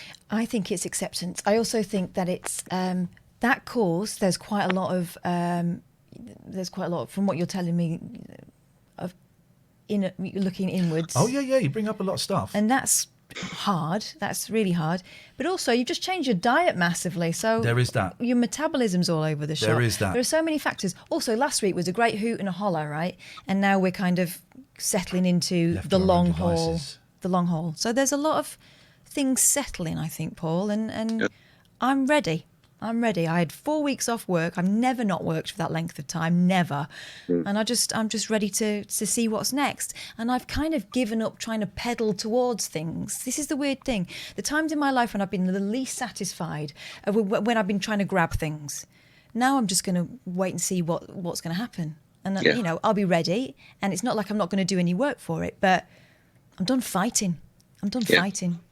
Maybe there'll be another phase of fighting, but for the moment, I just want to see what's next. Your best work, and as I speak to both of you, your best work happens when you are in the moment. That spontaneity and that chemistry is glorious, and you're neither of you in that space yet, but it's coming. So, well, when this is done, when this is all over. We're meeting up, and me and Katherine are buying you dinner. You and your beautiful wife. I want to meet up and have a proper evening out and a proper chat with the 4 of us. Yeah. Are you up for that? Absolutely, definitely. Beautiful. It's happening, man. All right, nice to talk to you, mate. Thank you. Cheers. See you later on. Toodaloo. He's so soothing. What a soothing presence. Wise. It's that thing that Kemda was talking about yesterday, about trying to just stabilise yourself and recognise that nothing is happening now. Oh, there we go. Look. What's wrong, Pete? Have I said something wrong about Doctor Who and you want to correct me? Did I get the month wrong that K9 was created? I was just going to say, hide the numbers, guys. Yeah. Put a post-it note over it if you need to. Well, they're going up now, so he's getting excited. But knowing Ian's head, what he does is, if we had 5,000 now, he'd be going, oh, they must have made a mistake. They're going to realise in a second it's all going to be wrong. Tomorrow won't be as good. No, of course. At some point it won't be as good. I mean, I know that I'm in a slightly different situation with streaming. I'm not relying on it as an income and things. But I found it was so freeing to, stopping having that on screen. Because, I mean, Ian's right. You'd be constantly looking at the numbers, and if there was a raid, you'd be seeing how quickly it drops off. And of course, there's obvious reasons for it dropping off that are nothing to do with you. And just hide the numbers. Can we do something that I've seen other streamers do? Can we get a shout out in the chat, please, for Pete's channel? Can we get? This is what they say. Can we get? Let me get it. Big up, Pete. Can we get a shout out in the chat, please, for Pete's stream? Thanks, Mark. That sounded like a supermarket kind of. I used to do those. And the owner of the Fiesta in the car park. I used to do those when I used to work in the bakery department of Safeways. What did I used to do jokes, and I got told off for it. If you come to the bakery department now, some of the bread rolls have been reduced by 30 pence. The bakery department, some of the bread rolls have been reduced by 30 pence. Thank you. Still got it. Fun time. I still got it. Pete does a brilliant stream. and I know you've not come on to plug it, so I hope this doesn't make you uncomfortable. I've got a question about that, actually. Pete does a brilliant stream where he buys loads of VHS tapes, not movies and stuff, like VHS tapes that people have taped. And Yeah, you know, like the ones with labels on saying Dad's tape. Keep I hands used off. to. We were very much a Betamax family. And it was better quality. Much better quality. And I would hate... I thought people who had VHS were common. And I thought people... And there were degrees of common. And below them were the scumbags that put their VHS tapes in leather... plastic boxes that looked like encyclopedias. Scumbags. Scumbags, Pete, aren't they? Have you got... You had those? Yeah, I did when I was younger, yeah. I remember having them. You're a scumbag. Yep. We didn't have those, but my dad had one of those red and black exercise books, and they were numbered. All the videos, you could see what was on what. Pete, did your mum just have a tape? We had mum's tape. Oh, don't tape on that. That's my tape. That is. Soldier on it. No, yeah. I don't think so. I think we were fairly good. I mean, there might have been a tape that she used or whatever, but yeah, we didn't have one that was labelled as such. I mean, I had like. Back then, I had hundreds of videotapes that I'd taped myself off the telly, and I really wish I'd not got rid of them. But you know, yeah. I mean, the reason I've got nearly all the episodes of the show I used to do called the 11 O'Clock Show is because my mum taped them. My mum taped them, and it's heartbreaking, those tapes, actually, because she had been diagnosed a few years, actually, maybe about 7 years with her MS. But as it goes on, her writing gets worse on the tapes, and it's yeah. But then again, no one could write neatly on a video tape. It's very awkward. Unless you wrote on the label and then stuck it on the tape. That was a secret. It was knobbly. It's a very, very difficult thing. Well, it's yeah. I mean, I don't. Yeah. It's all right. I've done the thing that I know you love. Of you had something in your head while you were saying that, and I can't really, you know. Say it. Well, I know I was because it's not relevant, related. Doesn't but matter. Yeah, I know. Doesn't matter. I was just going to know us. I was just going to say that I every now and then I come across things which are kind of like the tapes I would have had. Yeah. And I came across one last night, which was basically just 3 hours of clips about Star Trek from the telly. So like 10 minutes of Bogan, and then sort of 5 minutes of the word, and then points of view, and just all this kind of stuff strung together in a piecemeal tape. It was good. I'm going to be uploading it at some point. It was wonderful. Yeah. This is the phone in. What was on your mum's tape, right? Because G Fox says my mum did. She had Hercules, Neon Rider, and Walker's Texas Ranger on it. Daddy Bear Cub says mum's tape had True Lies and 5 episodes of Emmerdale Farm. What was on Dad's tape, says Star Chaser, was Trapdoor, Nightmare, Puddle Lane, and Songs of Praise. That's quite Those are all great shows, but yeah. And Dave Bob Dave says my dad's one tape was The Guns of Navarone and Paint Your Wagon. God. There we go, guys. What's on your mum and dad's tapes? Tell you what, Trapdoor is a belter. My kids, you can see. I think you can see it on YouTube because my kids have seen all the old Trapdoors and they loved it. Stay away from there. They're only about 5 minutes long, aren't they? They are. We watched some Trapdoors. A lot actually. of those shows were. I think they were on like Prime or Netflix or something for a while because I sat and watched a load with the boys. Yeah. As Friends Russ says, my mum's tape was any appearance wet made on the telly. Oh, my mum liked him as well. A lot of Prisoner Cell Block H's. Oh God, Boba Fetish 91. My mum had the Corrie episode where Haley is introduced and Grease without Look at Me, I'm Sandra Dee. What? She boycotted that song. But did she pause it when that bit came on, Bobba? That's insane. Maybe that was cut from the data because it's kind of a raunchy song, I suppose. Maybe it was a lot of the songs in Grease are flipping raunchy. Having watched it with two little girls, I thought, this went completely open. Well, I suppose that's why it went over their heads, but it's really rude. Willow, followed by Father Christmas, followed by Mannequin. What a tape, says Pliddle34. Mannequin is such a great movie. Kim Cattrall, So good. I mean, anything with Kim Cattrall is yeah. What an actor, what a performer, what an actress, what an artist. That's it. Apart from that thing where the bit in Sex and the City where she's covered in sushi, that made me physically... What do you mean? In Sex and the City, it was all that all the time, wasn't it? Well, I feel hot. Those naughty, naughty girls. Actually, I used to love that show, and now I watch it and I go, oh, God, they're all horrible. I think the only one I like vaguely... No, I don't like any of them. They're all horrible. They're all a nightmare. Pete, can I ask you a question? Yeah, go for it. When you stream, does it make you uncomfortable if I come in? No. Fine. I'm just. Genuinely, I mean, it's good to see you in there. Okay. I'm just aware that sometimes for some people, my presence might be It's irritating. I get. Well, it is that, but you know, it's not. Yeah. I get nervous when Limmy comes in. Right. To mine.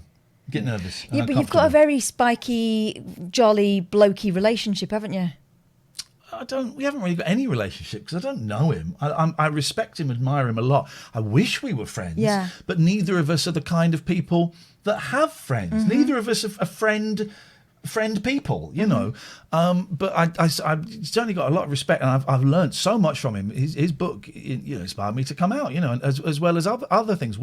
Him and Keith and the Girl and a few others are what are inspiring me to work towards having no shame. Yeah. And boy, oh boy, what a painful but wonderful journey that is. But I get nervous when he comes in and I suddenly think, I've got to be very funny and I've got to try. And I'm not for a second suggesting that's what you feel, Pete. And I'm really glad that. I imagine I probably did the first time. Right. But I mean, at this point, yeah. I mean, we sort of swap DMs and things. We're friends. It's okay. Good. Nice one, man. Are you back in London yet, or are you still at Mum's? I'm still at Mum's, but hoping. I mean, basically, I'm ready to. Well, I will be ready to go once I've tidied the room that I've been staying in for the last 5 months.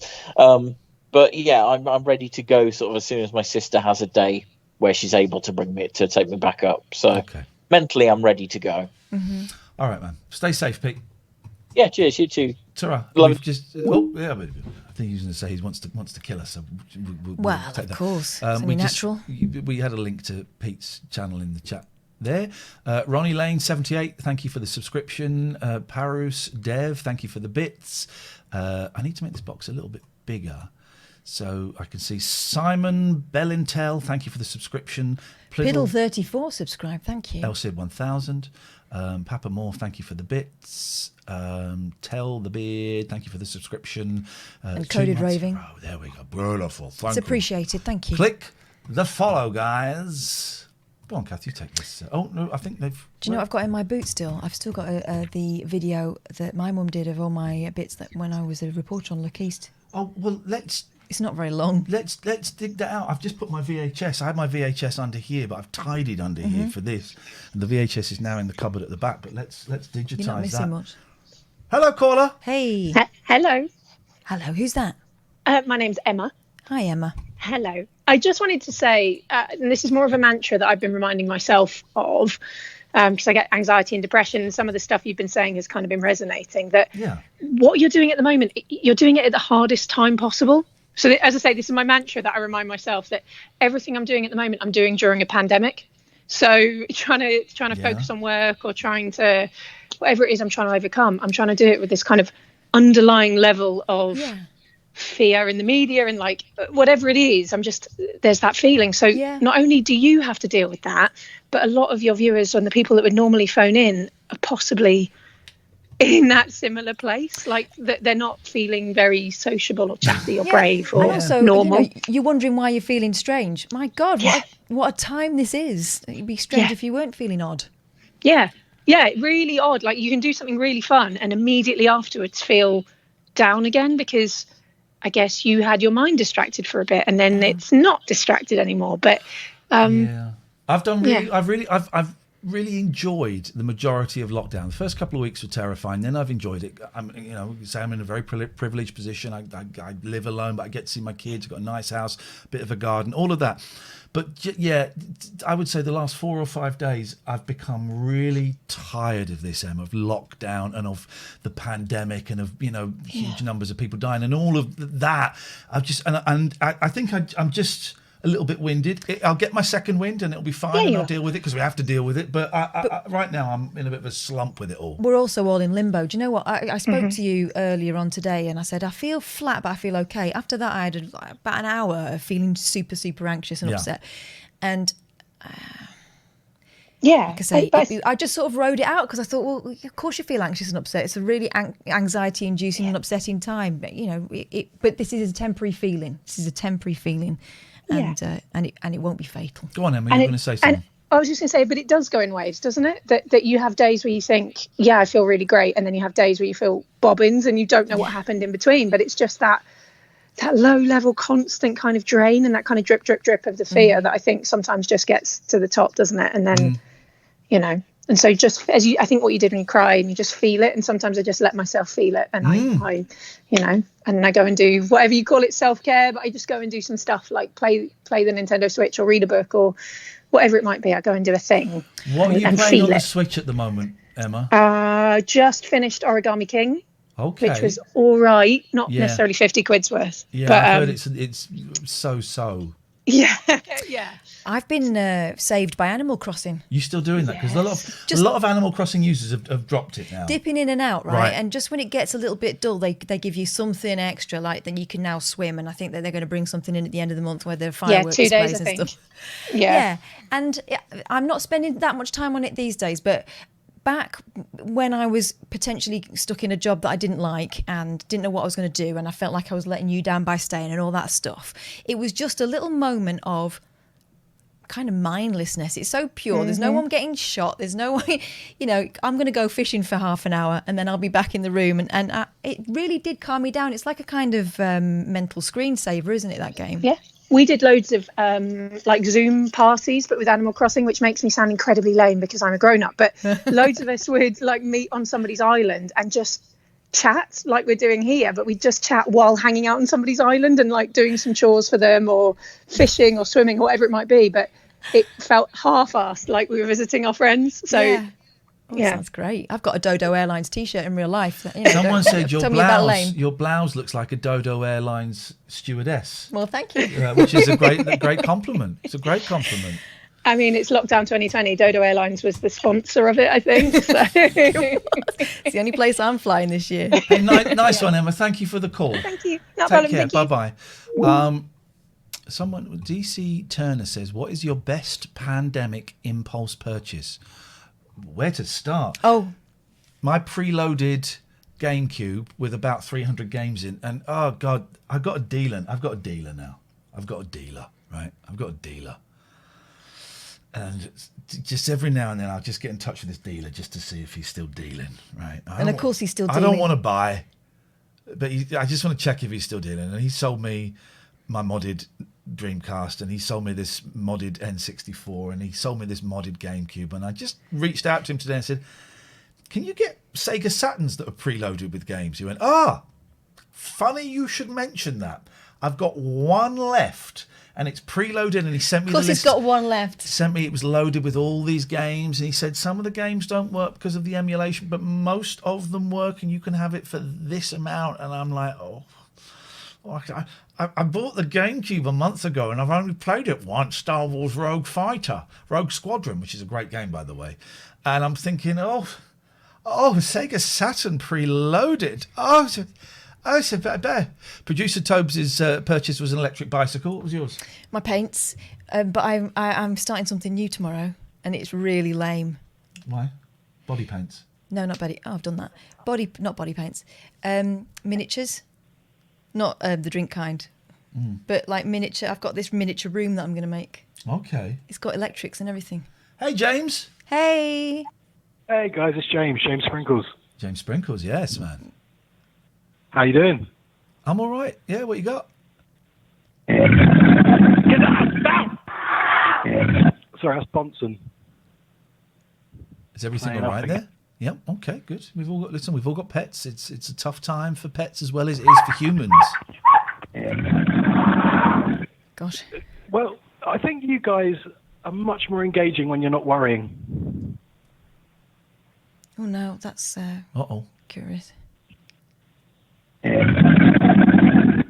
I think you're much more engaging when you're not playing silly sound effects. Do you want to do this properly?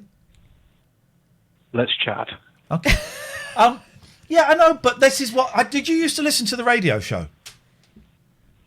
Once or twice. You cut me off. Okay. I see. Why did we kick you off? I think you were in a bad mood. No. What did you do to be kicked off? I can't remember. It was a very long time ago. Yes, you can. What was the final straw that got you kicked off? I mentioned Daddy Freddy. Just stop being so evasive and tell us. No, that's it. I mentioned Daddy Freddy. You said you didn't know who Daddy Freddy was, and you cut me off. Right. Okay. Oh, well, then it probably just sounds like we're moving on. Yeah. Everyone gets cut off. Well, there you go. That's the complete explanation.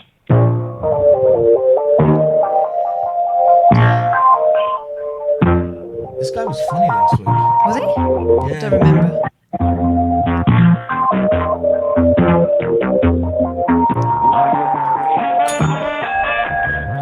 But when you say we're more engaging when we're not worrying, but that's part of. But that's the show. That's part of the show. People aren't used to hearing the. People aren't used to hearing that kind of honesty.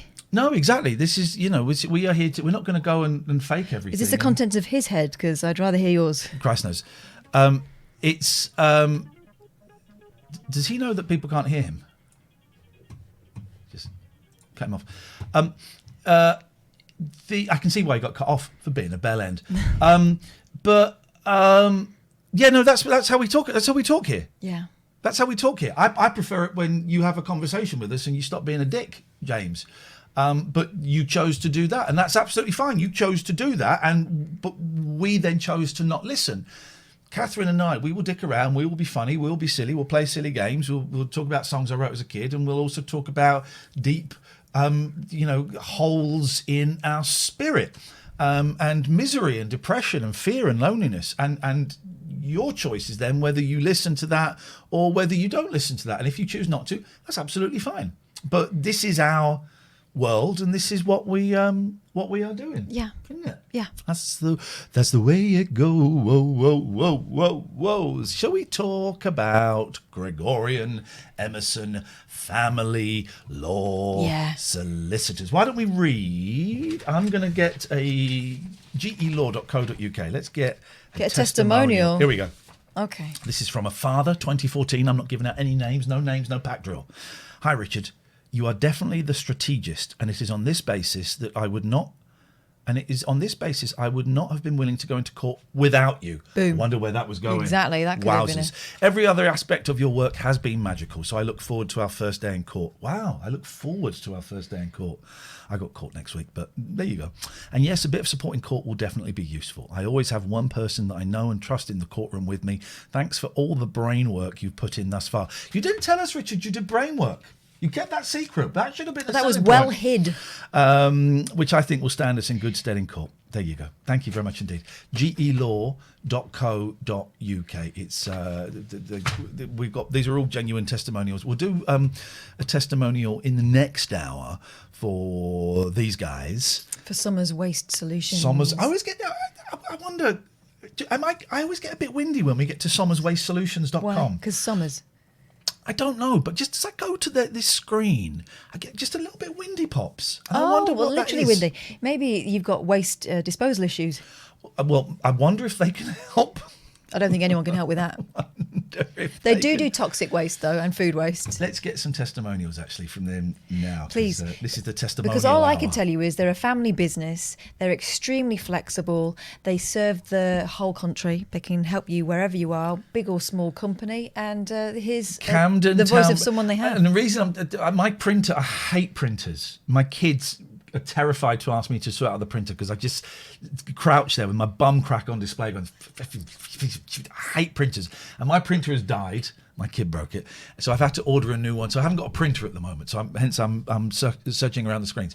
This is from Camden Town Brewery. Sommer's Waste Solutions have been our go-to for well over a year now. Everyone I have dealt with there has been helpful and proactive. Quite often with the nature of brewing, we can put in requests for service with very quick turnaround, and Sommer's Waste Solutions have always been able to accommodate us. Would recommend highly. Gosh, brewing, so they could help you, Ian. I see, because I'm far. Okay, well, I would like to apologise to the Sommers boys and girls and cats. Go away, Bob. That she has associated your company with farts.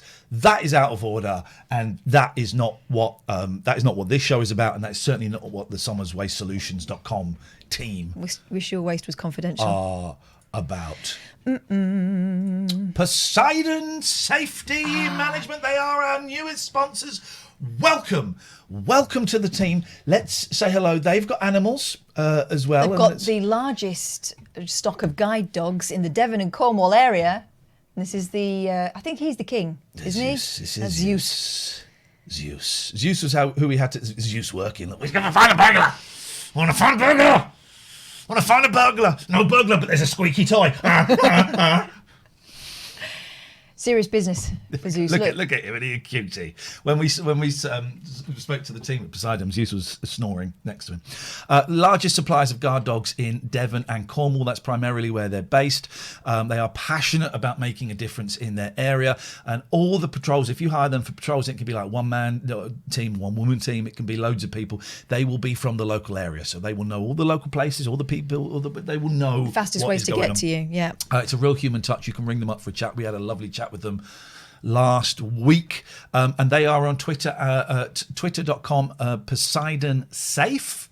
They're on facebook.com Poseidon Safety. So slightly different addresses there. facebook.com/Poseidon Safety, twitter.com/Poseidon Safe. If you want to advertise with us and have us chat about your company, and you get a mention in the podcast, and if you want us to clip the bits from the video and send it to you, and you can do with that whatever you want, then send us an email, latenightalternative@gmail.com. I hope Zeus doesn't roll around in the burglar's poo, says Rubbish Who's No. Now, that'll be the thing about Indonesian burglars that we learnt on last night's show. They think it is lucky to poo outside of the house that they are burglarising.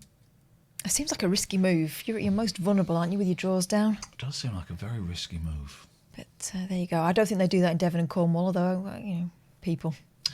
El Cid says, get Chat It's Fate as a sponsor. I mean, I don't know why we don't. Can you send an email to her? Yeah. And say, come on. I've got a copy of it somewhere as well. Get it out. Get it out. I've got a load of unopened ones at home because I didn't think I'd ever read them aloud to you again. As friends, Russ says, put a bummulet in. They won't burgle you. This is already, we're building up in jokes, guys. I've got one. Hi, Ian. One thing I've noticed with the show, which is still great, is that some of the day-to-day funny stories are missing that you used to tell of funny interactions with people, which is entirely understandable as the lockdown has screwed this up. Maybe worth adding, i.e. life is weird at the moment and just what it is. Well, I'm not interacting with anybody. That's the thing. I can't, it's very difficult to say, well, I went out and did this because I ain't going nowhere. And that is one of, you pick up Mike's 1, 2, 3 on a real problem. For my kind of presenting, I would suggest Catherine's, perhaps to a lesser degree, but a lot of what I do is, well, yours as well, is talking about what's happened to me in the day. And from pretty early on in lockdown, nothing's happened. Nothing was happening, and it really became a lot harder to do this kind of show. And it is a little bit harder because nothing's happening. I'm cooking vegan meals, which I'm really loving, but Kath isn't loving so much because it's making me very, very windy. I like them the first time round. And I'm not doing anything. So yeah, that's a toughie. Beth says we're about to hit a mental health crisis. I don't know if we're about to hit it. I think we're going to hit it in like a year or 2 years or 3 years. I think there's certainly a mental health time bomb that's coming in like 5-10 years for kids. The kids now, I think in 10-15 years, are going to be screwed up to a certain extent. There were some stats that said up until I think the end of March, maybe the beginning of April, suicide rates had not gone up in this country. Be interesting to see if that has changed. There is going to be a mental. Oh, Beef Monster Much says, I feel mentally unhealthy now you mention it. Oh, Christ. We've made it worse by mentioning it. Don't think that's how it works, but okay. You're the professional. well, I'm not yet. Can I just test the level? Doorbells. Was that? That's very loud. No, it's loud for us. Doorbells. It might not be loud for them. How was it for you? How was the first doorbells compared to the second doorbells, guys? Ian and Dave. I rang your show once. You were there for me in a mental health sense when you didn't realise you were. I am a long-time listener and one-time caller. I will ring again. It's just boss to see. Ian and Dave? I think it's maybe predictive text. The second doorbells was perfect. How about this? I like the mushy peas. Yeah, we're good? We're good? Yeah? Yeah, you like that? How about... Hello? Yep. There we go. Bang on. Is that doing it for you? Producer Tobes is one of the mods. Best mods in the business. Is furious. Not furious. Very, very upset with my levels. Very upset. He writes, rightfully so, he writes me a 2,000-word essay after every show about the levels. Yeah. I stopped reading them after the third thing.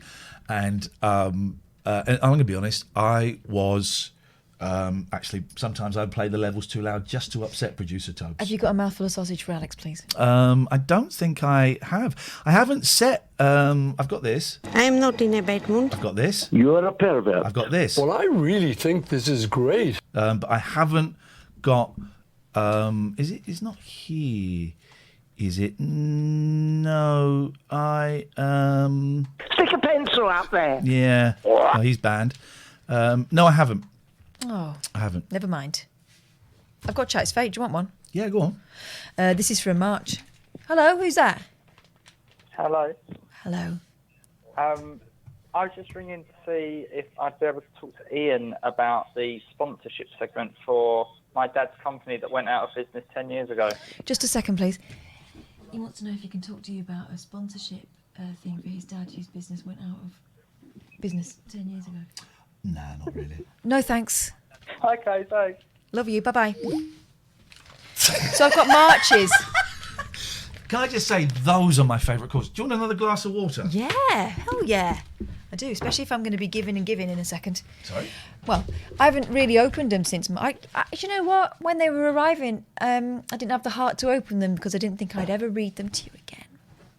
I bought a sex toy. Don't put your thingy in that. I nearly doxed myself. You'll never see it again. That's going to be fun. I've got one of them. I've not used it very much. Skeleton in the closet. Oh, right now. Okay, so we'll do what we used to do. Was that you? Sorry? Flipping out. You see? Sorry? As long as it doesn't fan in here. The front page of March 2020, issue 3 of this year, obs. Guided by a tragic note in a haunted wardrobe. A fortune teller exposed our shocking family secret. There was no going back. I was hunted by a dead murderer. I've died before. I live with invisible housemates. Find out the colour of your soul. Oh, I can speak to flowers and veg. What do you fancy? Who writes this muck? Geniuses, that's who writes it. And here's the spoiler. The spoiler is, it's never what you think it's going to be.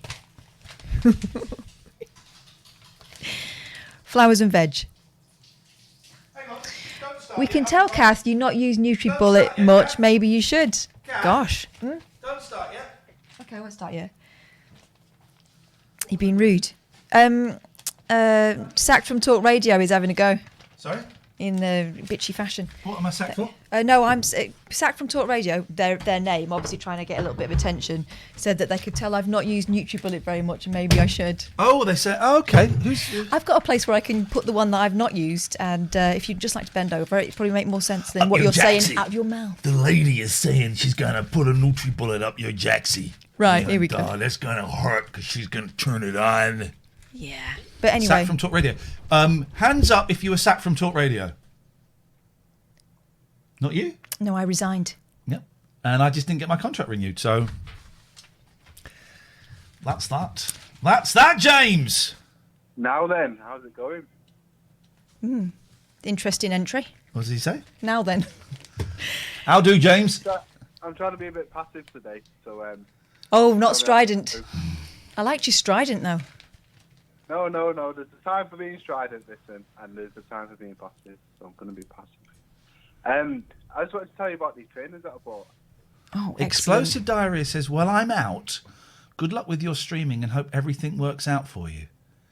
Oh, wow. What? Well, thanks for letting us know. Are you out for just tonight? Or you're out for forever?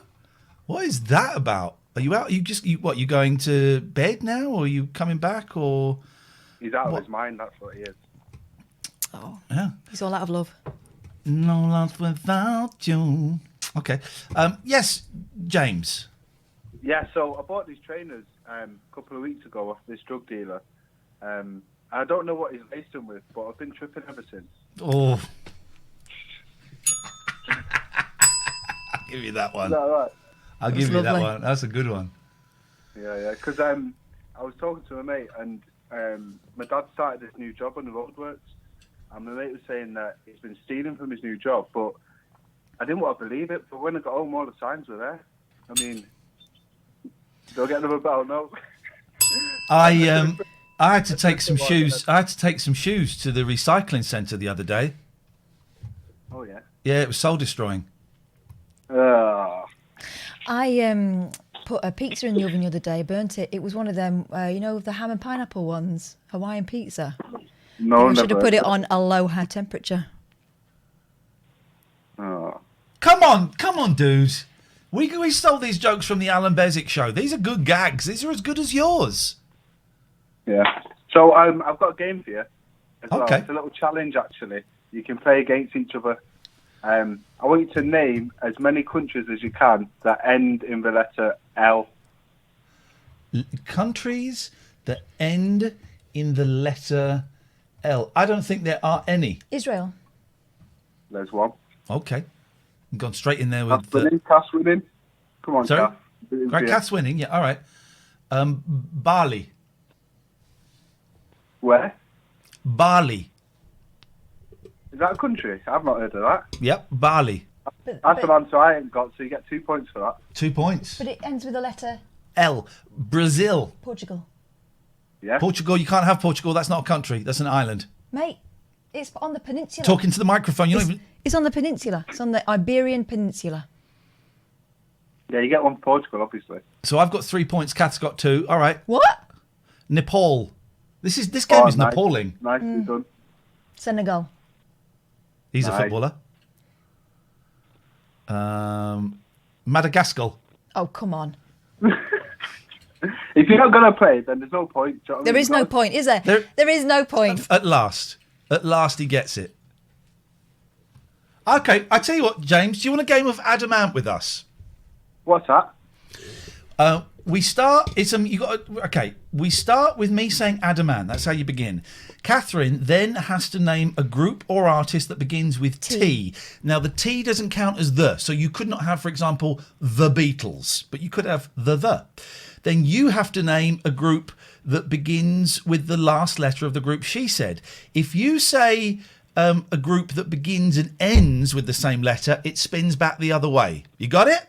Right. Give me a demonstration. Come on. Okay, I'll go first, then it's Katherine, then it's James. Adamant. Tapau.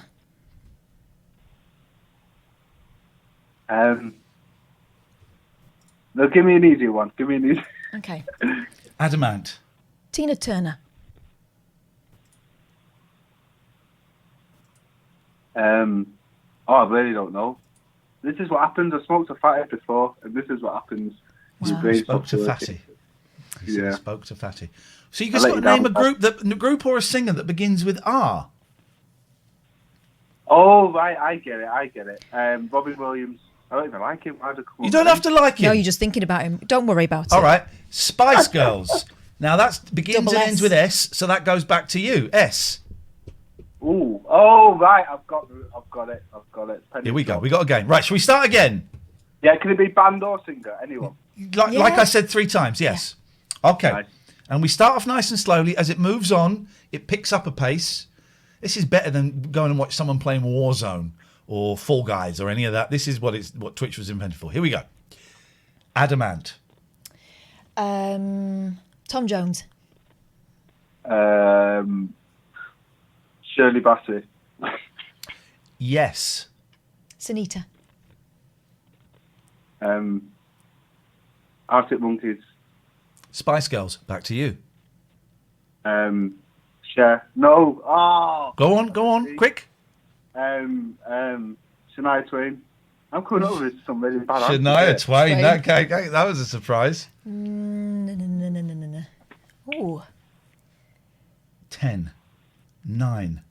Nina 8. Simone. Eurythmics. S. S is a tough one, James. Yeah. Specials. Back to me. Stephen Page. Echo Belly. Why? Your goes. Just because it is. Just shut up. By the way, I just saw the term Nick Kershaw was blocked. Why? By the chatbot for being offensive. I love Nick Kershaw. Yeah, I like Nick Kershaw as well. You got a Y, James. You got 10, 9. Oh 8, no! Come on. 7, 6. Why? 5. Why? 4, 3. No, 2. I'm out. Goodbye. Oh, Goodbye. What a shame. What a shame. Isn't it? Day 7 though, before someone called me fat. It's interesting, isn't it? The internet sucks. The internet It's all sucks. groovy. They're blocked. It's all groovy. I knew it was coming. It is. I'm glad I'm not 15. I'm really sorry. Don't. No, I am because It's an easy thing to say. They see a woman on the internet. It's like, right, Fat. what can I call her? Fat or ugly? Yeah. Old. Innit? 7 days. That's kind of a victory. That's not bad. That's progress. Mate, I'm sorry. That's all right.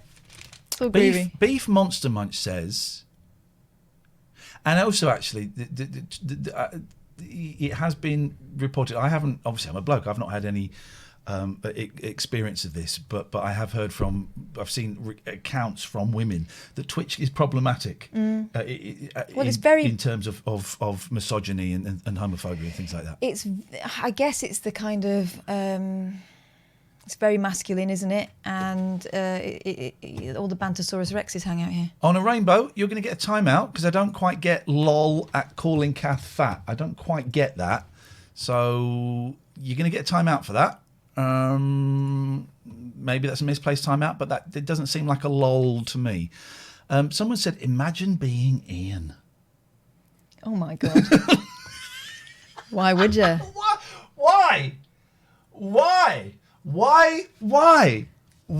I mean, it's better than I make it out to be. It's better than I make it out to be. Okay? That On a Rainbow got blocked the other day. I don't understand what the lol... can we unblock him, please? Can we unblock On a Rainbow? I'm actually... I'm actually intrigued as to why people talk to women like that. I'm intrigued as to what the lol... People like that you don't know. Maybe that it was... Imagine calling Kath fat when she's obviously not. That's hilarious. Maybe it's that kind of Or vibe. it was, ha ha, yeah, I'm glad someone did it. Can we... Sorry, I mean, it's laughable to describe Kath as fat. Okay. Well, I buy that, but it's not up to me. Do you buy It's that? all groovy. I don't care. I don't care what you think. Okay. No, I don't care. I might have years ago, and it's just that sort of crap that makes me worry for my daughters. But groovy. Yeah, exactly. We've got the best mods in the business. Mods, introduce yourselves. And a couple of mods are off because they're not Ollie. Get well soon. Gatford's having another toe off. I know he's having another toe off. Gatford, get well soon. And the mods are brilliant, and we're all just finding our feet at the moment. And we did have a real problem at the end of the radio show we used to do over here in the UK, and the start of doing this here. we did used to have a bit of a problem with actual Nazis, proper white supremacists, not a term I use loosely. So everybody's on DEFCON 5. Today, Katherine and I spoke to the mods, and we have brought it down to DEFCON 3. We're on DEFCON 3. 5 is the worst, right? It's not 1, is it? 5. I don't know. I've never been in a fight situation. Language with Dan. See, saying Kath is fit again. That's not helpful, right? That's unhelpful. So just, I would consider that misogynistic, right?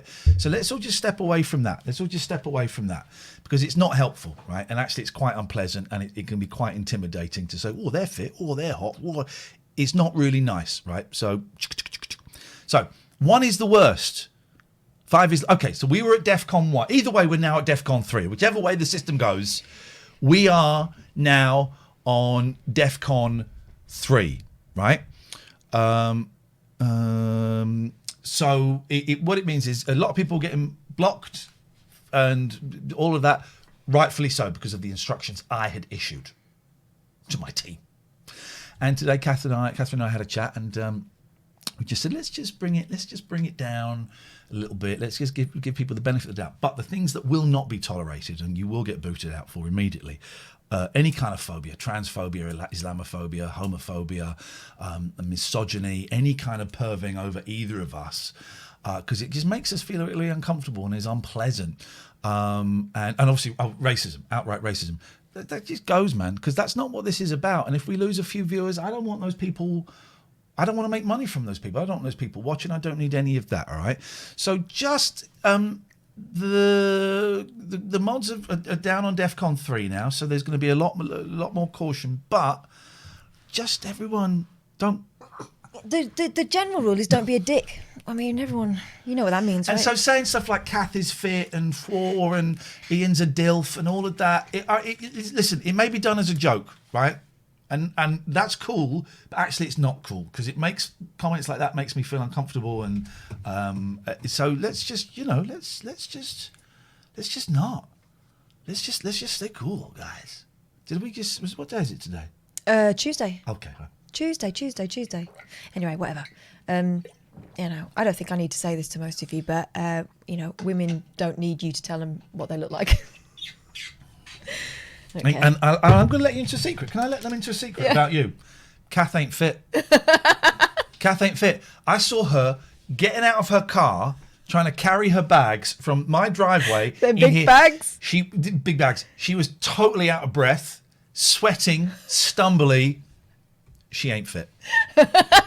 My God. And tomorrow, I'm kind of dreading it, but looking forward to it at the same time. Well, we're going to like a swimming thing where there's a lake and there's like an inflatable in the lake. It's going to be wetsuits involved. It's going to be awful. Now, last time we went, I'd been going to the gym like quite regularly, more regularly than I ever have in my life. But and I still found it really difficult to get back up on those floats once I've been in the lake once. Yeah. Those wetsuits are heavy. I'm nervous about going to this thing, partly because of the physicality, partly because of COVID. Yeah. It was it's a kids thing. We've taken the kids there before. By the way, if you don't know, we ain't married. We're just in each other's bubbles, and our kids get on and stuff like that. We're really good friends, and we've worked together for 8 years, I would say. And I'm still wondering why the diarrhea guy was going. Is he going forever? Is that it? Maybe it's the diarrhea. That's the problem. You can't stop going. And this is his place. And my son said, I think it's open. And I looked and it was. And so I booked it. But I'm worried about COVID. Listen, if we get there and it's too crowded or you're not feeling comfortable about it, we'll go and do something else. Oh, yeah. The kids will love that. The kids will love We'll go and throw them in a lake somewhere quiet. It will be all right. But I am rightfully nervous about catching COVID-19, the whole coronavirus thing. I wouldn't go on an aeroplane. Can I just address something? You know, I said earlier on, women don't care what you think we look like. We've had the nor do men comment. Of course, there would be one right there. No one's commenting on what Ian looks like. No one does. Someone did say I was a dilf. They did. Afterwards, they thought they were being invited to comment. But women get reminded a lot that they've put weight on, or they're looking old, or that they're not as good looking as they were. There are kind of newspaper headlines about it. You won't believe what she looks like now, all that kind of stuff. Don't need reminding. Don't need it. Hello, caller. Oh, hello. Can you swim? Not right now. I can't. No. Gosh, is that a concerned listener? We won't need to. We'll just be bobbing about. What if everyone already has it, but it stays dormant like cancer. It can be there but lies low. What a cheery thought. I don't think that's how viruses work, but groovy.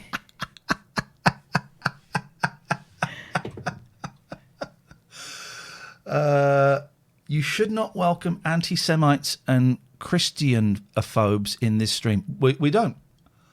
We don't. Do we? I mean, we've not discussed it. What do you know? Do we? Have we welcomed Christianophobes and anti-Semites into the stream? We don't. Rojbet, but thank It's you. an interesting comment. Do you know what? I would like to discuss that further with you if you could give us a ring. 0203 286 6370. Why would we welcome? When have we welcomed?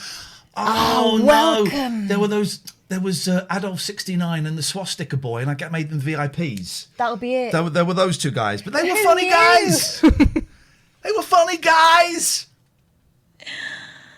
God, they were funny guys. Don't forget, in 48 hours, this show will be watchable on youtube.com/Iain Lee, and it will the best of podcasts will be available. So go and have we played an? Yes, new to this too. That did come from nowhere. They often do. I don't know if I don't think we've played an ad in this break. Let's do it. I'm going to play an ad now. 0203 286 6370. Do you want to hear about? Yes, I a do. woman who can speak to flowers and veg. Yes. That seems to be the standout favourite. Please. Let's find Talk. out where it is. I can't find it. Oh yeah, 32. There we go. I can speak to. Well, everyone can speak to them. It's whether they talk back. Here we go. 32. Oh, it's on the page after Roy DeLune. Show them a picture of Roy DeLune. Oh, he's You my can favourite. Show them a picture. This guy. Cover your face. No, stop it. Stop moving. Cover it. your face. I need to work this camera out. It's a Panasonic Lumix GH5. There it is. It's in focus.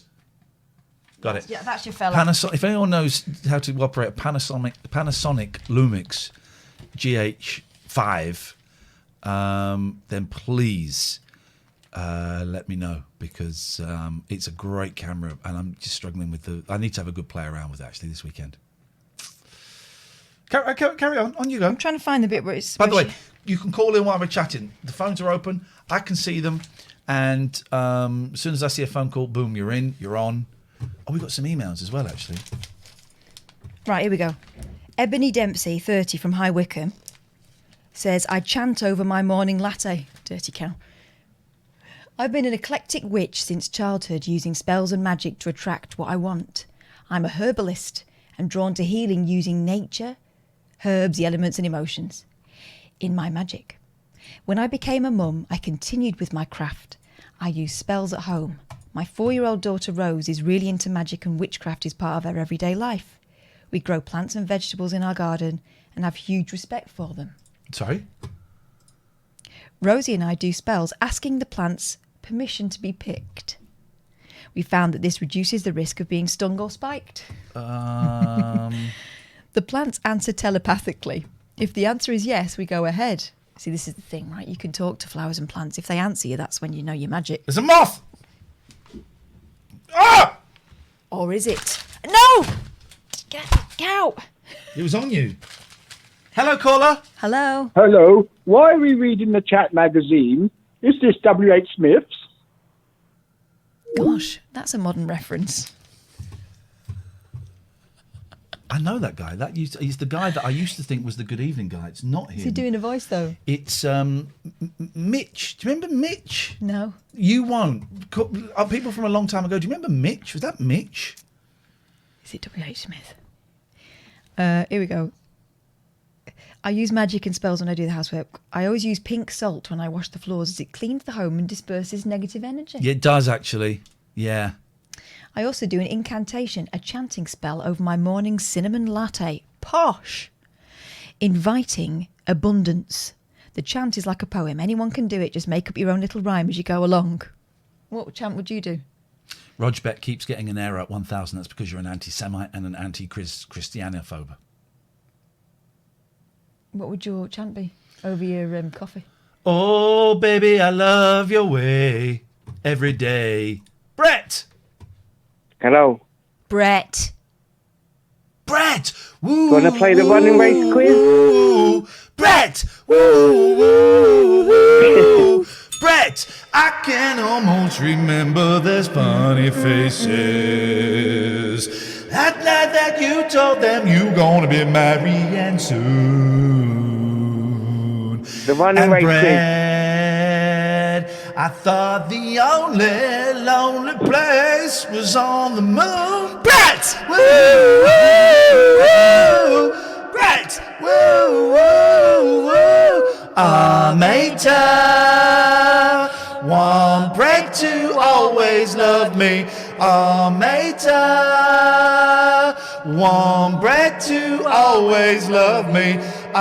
Mater, much later. She got it. She got it.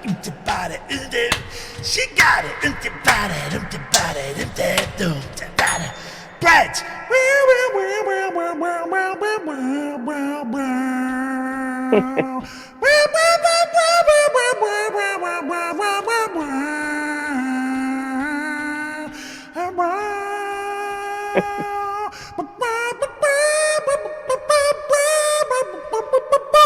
Brett. Woo, woo, woo. Brett. Woo, woo, woo. Dun, dun, dun, dun. My lady. Dun, dun, dun, dun. My little lady. Yeah. Oh.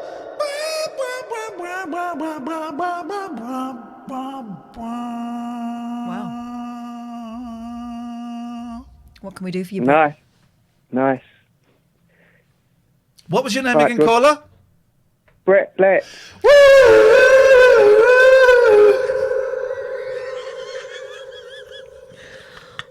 Brett, what do you want? Do you want to play the running race quiz? Yeah! Yes, I do, as it happens. Who would win a race out of James Whale and Prince Charles? Oh, Charles, easily. Wales, a sack of a man. Oh. He's got loads of body parts missing. Yeah, it's got a few. Yeah, good, Charles, easily. Correct. Nice one, buddy. Brett's got a catchphrase. Brett's got a catchphrase. Beautiful. Beautiful. Apparently the foxes in Pyjama Speed's garden are screaming in reply. Ay. Obviously Wings fans. Hello, unknown person. What a load of twitch this is. Is that Mitch? Phone him back. I can't, it's unknown. Oh, a hit and run. How cowardly. Anyway, what chant would you do over your coffee? I like coffee, I like tea, I like the jabber and it likes me. Coffee and tea and the jabber and me. A doobie doobie doobie doobie doobie dee. Okay, fair enough. It works for me. We build bonfires in the back garden during the pagan holidays of Beltane, Samhain and Yule to release ourselves from Yule what? negative thoughts, patterns and bad feelings. Mitch, is that you? Or is it not Mitch? Do,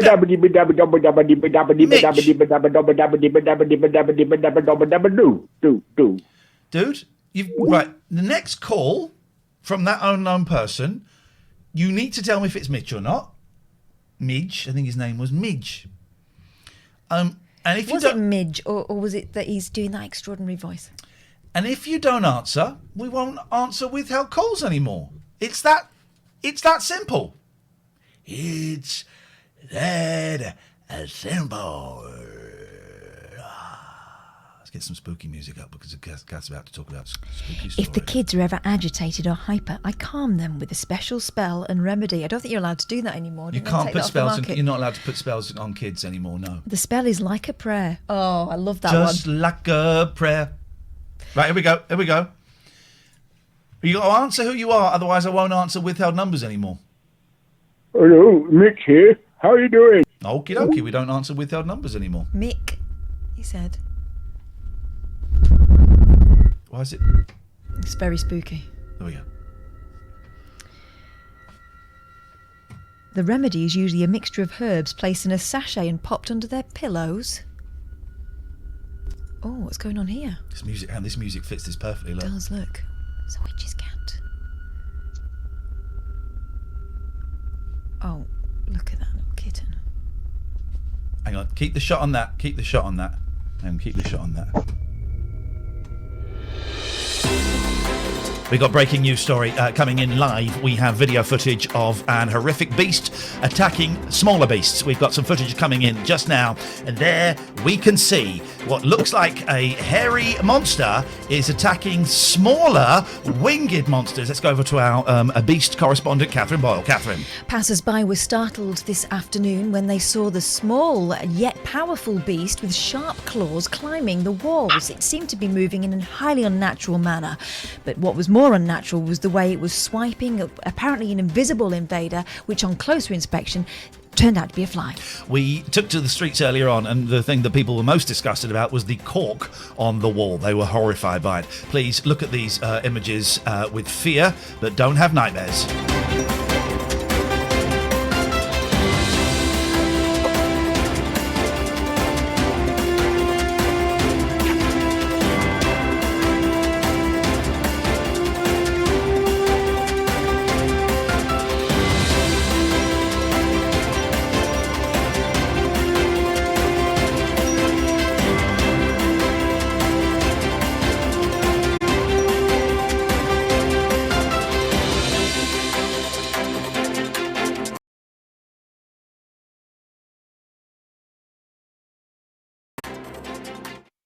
There we go, guys. It was horrific. That was thrilling. It was horrific. My 13-year-old son William thinks I'm balmy. The other day he looked at my shell display and asked why there was a crystal in the middle of it, and I said because the crystal likes being there. It told me. He just rolled his eyes and walked off. My husband and childhood sweetheart, Peter, 32, is used to me now. He's become much more open to it all. Our family life is truly magical. I wasn't listening to any of that. I'm so sorry. What happened? Oh, some stuff. Okay. No, that's fine. That is absolutely fine. My cats are very quiet. You've locked them out, haven't you? They're in there. They're asleep in there. Hey! What? Can we just...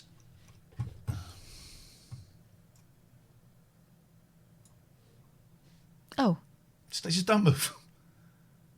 I've got the... I could do with a little bit more length at the side, but I've got the Bond hair. I feel all strange all of a sudden, like my head's got really big. I've got... And hairy. That guy has done it properly. What were you doing? Do that again. You go like this. I was scratching my chin. Put Brosnan on me again. Is something I never thought I'd hear myself say. Hang on, here we go. That's it. That's it.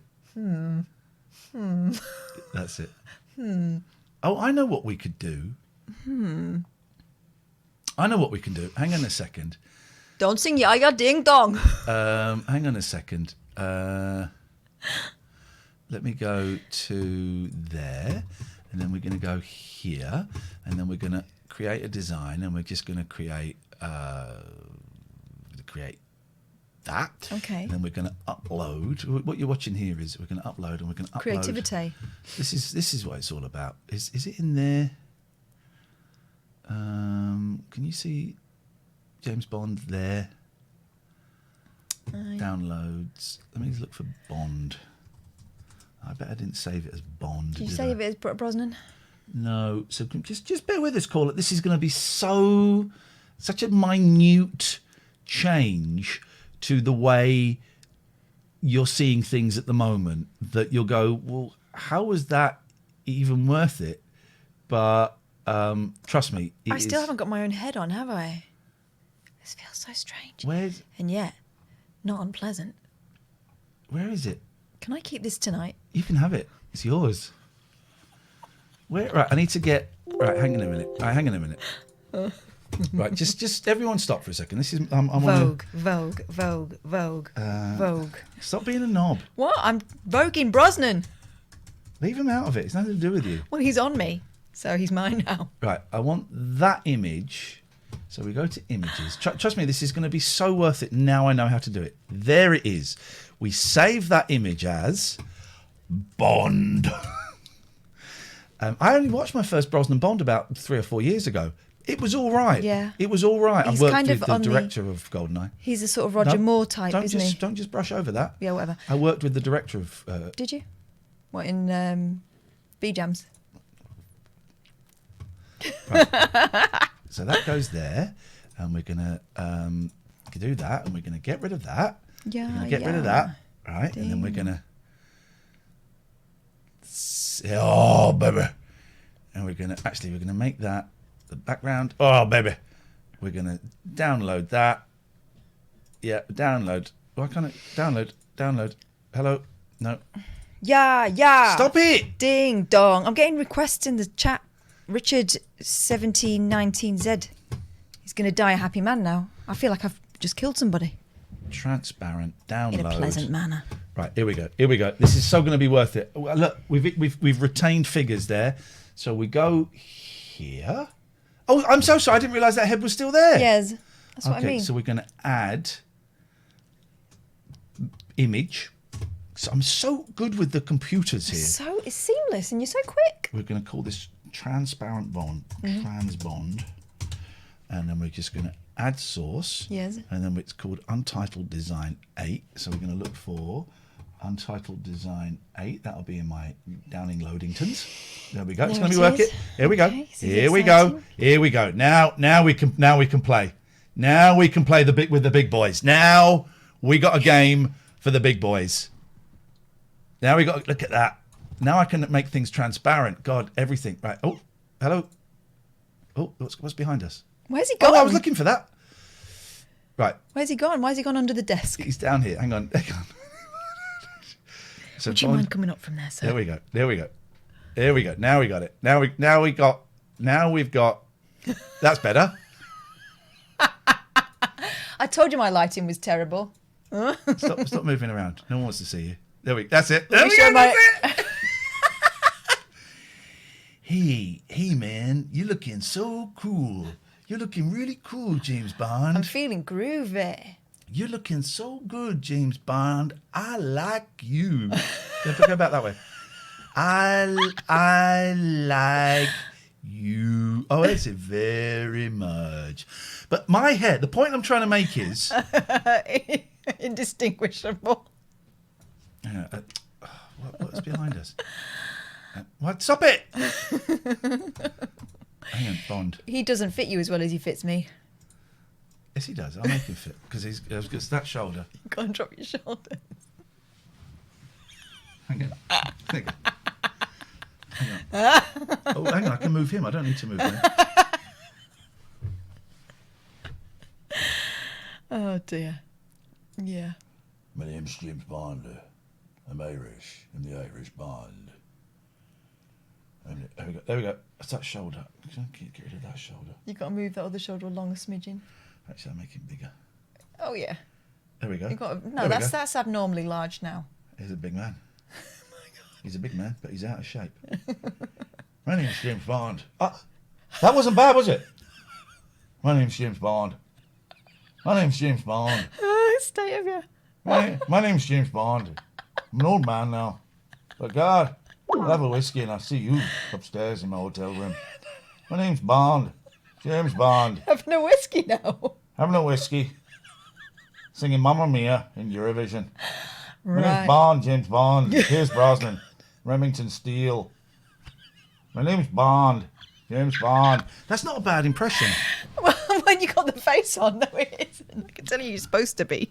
Can we keep him here? Can we keep him as a pet? What I'm trying to say is, my hair is like his now, isn't it? His is a bit longer on the sides. It is a bit longer on the sides. And actually, yours is nicer shape because I was watching Eurovision day before yesterday, and it's it's basically what he's always had. He's just combed it back. The name's Bond. James Bond. I can do Brosnan. Well, sorry? Okay. Well, I don't know why you think I can't. The name's Bond. James Bond. Let's keep. Can we keep him, Mummy? Can we keep him? Let's keep him there. There he is. What's that? Push him down.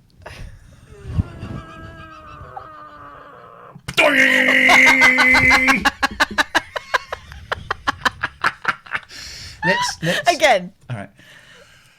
It's over this way. It's over this way. He's hit. Where is he? He's hit. Yeah. Hang on.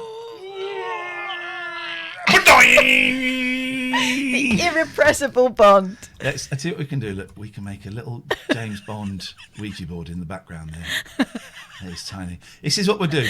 Is every night you have to find him. We're going to hide Bond, and you have to find him. There he is. Look.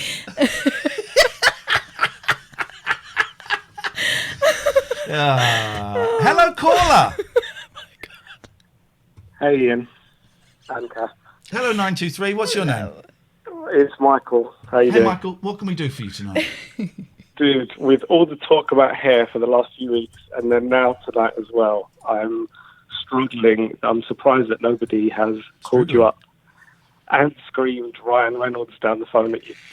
Well, because nobody is as old as you, Michael. That was, listen, one of my first man crushes was Ryan Reynolds, and I was obsessed. I saw him in the movie Amityville Horror, the first film I ever saw him, and I thought he was great, and I knew. I tipped him. You'll remember this.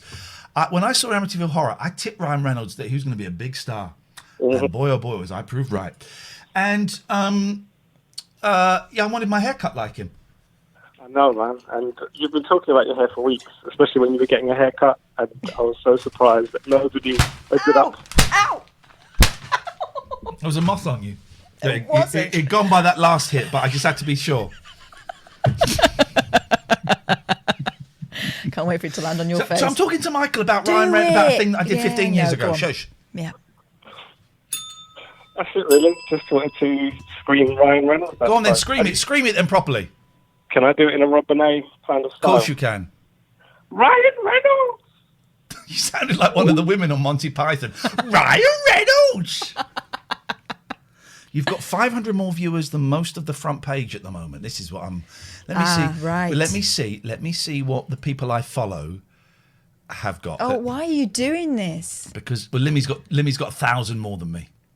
Oh, Black Mario. We might rate... If Black Mario's on in 30 minutes, we'll raid Black Mario because he's brilliant. I love him. But we might not, so don't go and tell him. If you go and tell him, we won't do it, so don't. Oh, aren't you strict? I am, actually. I like the surprise of the raid, so don't tell him. Don't tell him. Oh, hello.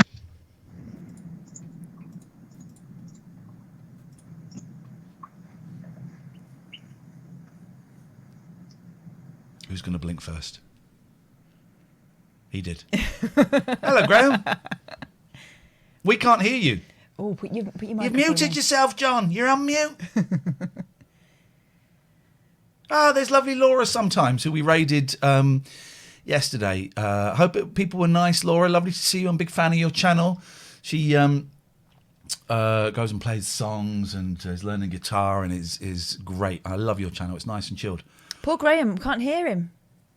What are we going to do? Don't panic. Well, listen, we've had no content for most of this. He's going to phone us up. Oh, look at the bag! Look at the bag! He's going to phone us up. All right, good. Did you see all this musical artwork? Yes, I did. What's that then? Yes, I can't wait did. to hear this. Yes, I did. Thank you, It Means Son, for gifting a sub there to Laura. I'm a big fan of Laura. I really enjoy her channel. Hello. Hello, can you hear me now? We can hear you perfectly. Hello. And it's much better video quality. I know it's a rubbish computer. I need one from AlphaSync, really. Oh boy, AlphaSync. These guys are sponsoring. Gave me this computer. The whole reason we're here. Thank you, AlphaSync. Well, I phoned you on your test, and Katherine wasn't there, so I thought I had to phone and speak to Katherine. Oh, well, thank you very much. I appreciate it. I was part of his bucket list. Were you? Yeah. Yeah. Yeah. Yeah. He's got about 3 weeks to live. What? No. He's got 3 weeks to live. What a terrible thing. He's not. It was part of like your mental health. I heard you. Yes. You had a list of kind of challenges. Yeah. How are you doing, man? I'm okay. Yeah. Bad few days, but okay now. Okay. Good. Well, I'm not even going to ask you why a bad few days because let's focus on the fact that you're okay. I'm okay now. Yeah. Piers Bronson was on the shelf, by the way, for the competition. Yeah, well spotted. Has he gone now? Oh, he's gone because he's not here. Okay, I'd have to set that up. All right, if we did that. Noted. There he is.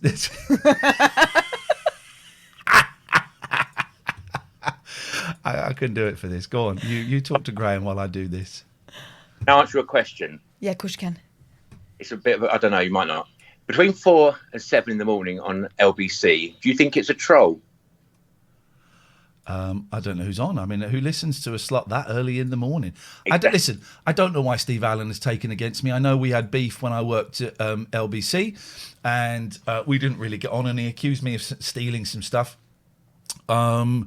And I think I don't like his act. I think it's horrible. I think it's unpleasant. I think it's dangerous. He fat shames women. I think he's homophobic despite being a gay man himself. I find that very confusing. I think it's a horrible, horrible act. I have reached out to him in the last 12 months to try and make peace with him, and he wasn't interested.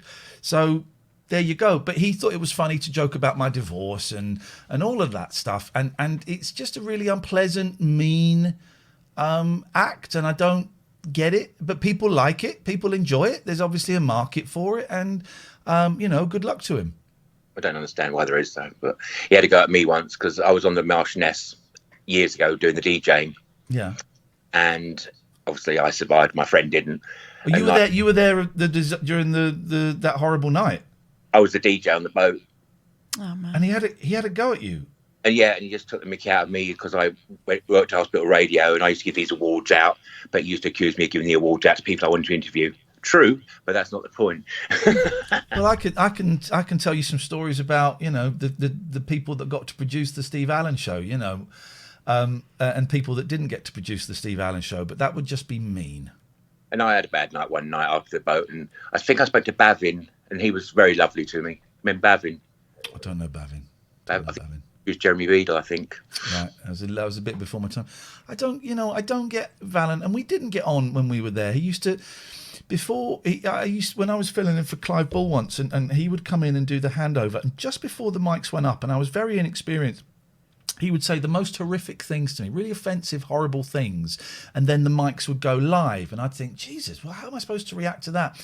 And I called him out once. Once he said something, and I called him out. He said, I didn't say that. I said, you just said it just now. He told me he'd spent $3,000 on lottery tickets. I said, no, I didn't say that. I said, you literally just said, I never said that. Why would I spend $3,000 on lottery? Of course I didn't say that. I said, Steve, you just said it. Never spoke to me after that. Never spoke to me ever again after that. I think his act is old fashioned. I think it's horrible. I can't wait for the time when his act is not on the radio. I personally take the piss out of my divorce. Well, screw you. But I tried to reach out and make peace with him, and he didn't want to accept it. Just know it's interesting. He doesn't take phone calls. No, he doesn't take phone calls. I emailed him because I've been saying he was a troll on the radio on Twitter, and I said, let's, you know me, I know you, let's sort it out. But nothing. I know one of Bros went round there once when he was slagging Bros up and pushed him against the wall and threatened to beat him up. I don't agree with that. I don't agree with physical violence. But there are some, there are people in all walks of life that are unpleasant and that say mean things. And listen, he wants to do his thing. He wants to laugh at. He thinks it's entertaining calling women fat slags and laughing at divorces and suicidal and mentally ill people. You go ahead and do that. Well, Katherine and I are the antithesis of that act, and if he ever wanted to talk, I'd meet up with him and talk. I prefer peace. And I would rather there were peace between me and him. He chooses not to, and that's cool. Exactly. But there we go. Anyway, thank you for talking. Hey, nice to see you. It's what we are here for. I'm aware that we're being very British, and that we have people from all over the world potentially watching this. Stetson. So there's an American hat? So there's an American hat. Yes.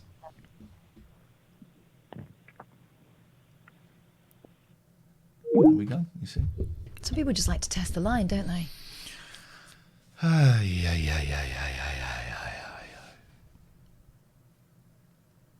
Do you think that sort of thing, the super toxic thing, will go out of fashion at some point?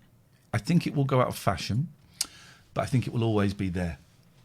What, because people like to hear people being poisonous? Yeah, people. We're in a real since Brexit started. Possibly just before Brexit started, it's been a real turning point I have noticed where it's gone from radio being informative and making you think and being entertaining and making you laugh to making you really, really angry and hate your neighbour or your relative and stuff. And I think there'll always be a market for that. It's changing slightly with Farage getting booted off LBC and stuff like that. But you look at talk radio, look what they replaced us with. And I don't necessarily mean the presenter, but the style of that show. You look what James Whale's show has become. Both decent people, but they're doing shows that spiritually I find abhorrent, if I'm completely honest. It's not a knock against Christo. I like Christo. I know Christo a bit. And I've seen him out socially and stuff like that, so please don't think this is in any way criticism of him. He's playing the game, good for him. It's not a game that I wanted to get involved in, but I think I think those kind of things, there are some things that there is no debate about, right? And racism is one of them, right? Racism is wrong. Okay, but a lot of the shows on Talk are trying to have debates about whether racism is right or wrong, okay? And there are some things that I always thought were definite. Racism is wrong and homophobia is wrong, but according to those shows, it is open to debate and there is nuance and stuff like that. And I hate that game. I hate it. Do you think that because life for a lot of people is generally a lot safer now, right? Yeah. That the thrill of combat is something people crave. That's the same reason people are crappy to each other on anonymous websites, or they get a thrill because they know they're not going to get their butt kicked for it. Yeah. It gives them a rush. Yeah. I don't know. We just went wrong somewhere. Not us. Well, I have played that game. So TV got very, the kind of from gross out humour, like when we were sort of teenagers to early 20s, whatever, the gross out humour things, being as rude as possible. I was part of that with the 11 o'clock show. Yeah, but it was always kind of on the assumption that you got that it was a joke, right? And we thought we'd grown up. I think we thought we'd evolved to the point where we could joke about stuff where before we'd been careful, and then obviously we couldn't. Bit of business. I'm going to play some adverts now. I'm going to play 2 minutes of adverts. Katherine and I are contractually obliged to play 6 minutes of adverts every hour. I'm more than happy to do it because it feeds our kids. It's how this show is funded, and it pays my mortgage and pays Katherine's mortgage. If you want to avoid the ads, all you have to do is subscribe. Now, if you've got Amazon Prime, you can link it to your Twitch account, and for free you can subscribe, and we get £5 that you could never ever spend. Okay, you can't get your hands on that money. We could have it. Or if you haven't got Amazon Prime, there are other ways you can subscribe, and all it means is if you subscribe, you won't see these 2 minutes of ads, and it supports the stream. Thank you. There we go. We just missed a phone call. Let's have it. Let's try this. Yeah.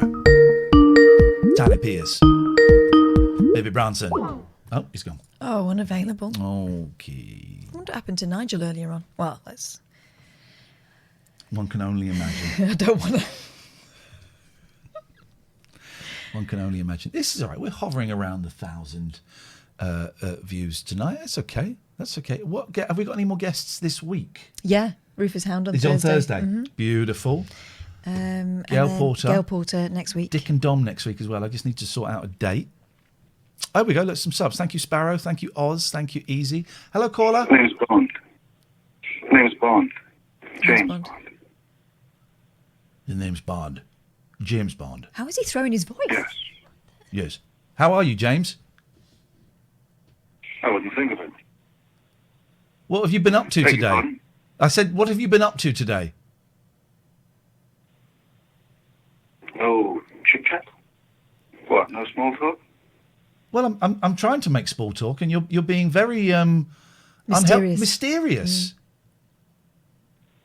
Precisely. Oh, what a man! That is why he's Her Majesty's best. Yeah. Do you think Bond has had sex with the Queen? No. Why? Someone has. Hello, unknown person.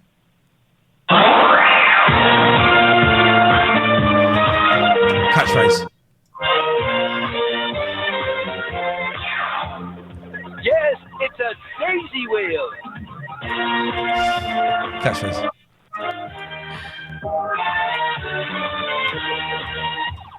That little wonder.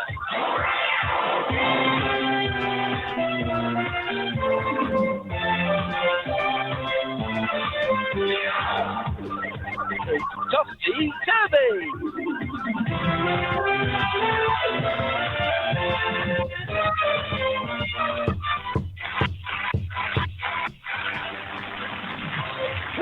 Thank you very much indeed. Is that the new one? No, I don't know if there is a new one. No, that was... There is a new one. Who My hosted kids watch the new one. Oh, Stephen Mulhern. Yeah. I like him. He's a magician. I know. Okay. He was like one of them kid magicians, wasn't he? Hey, Liam.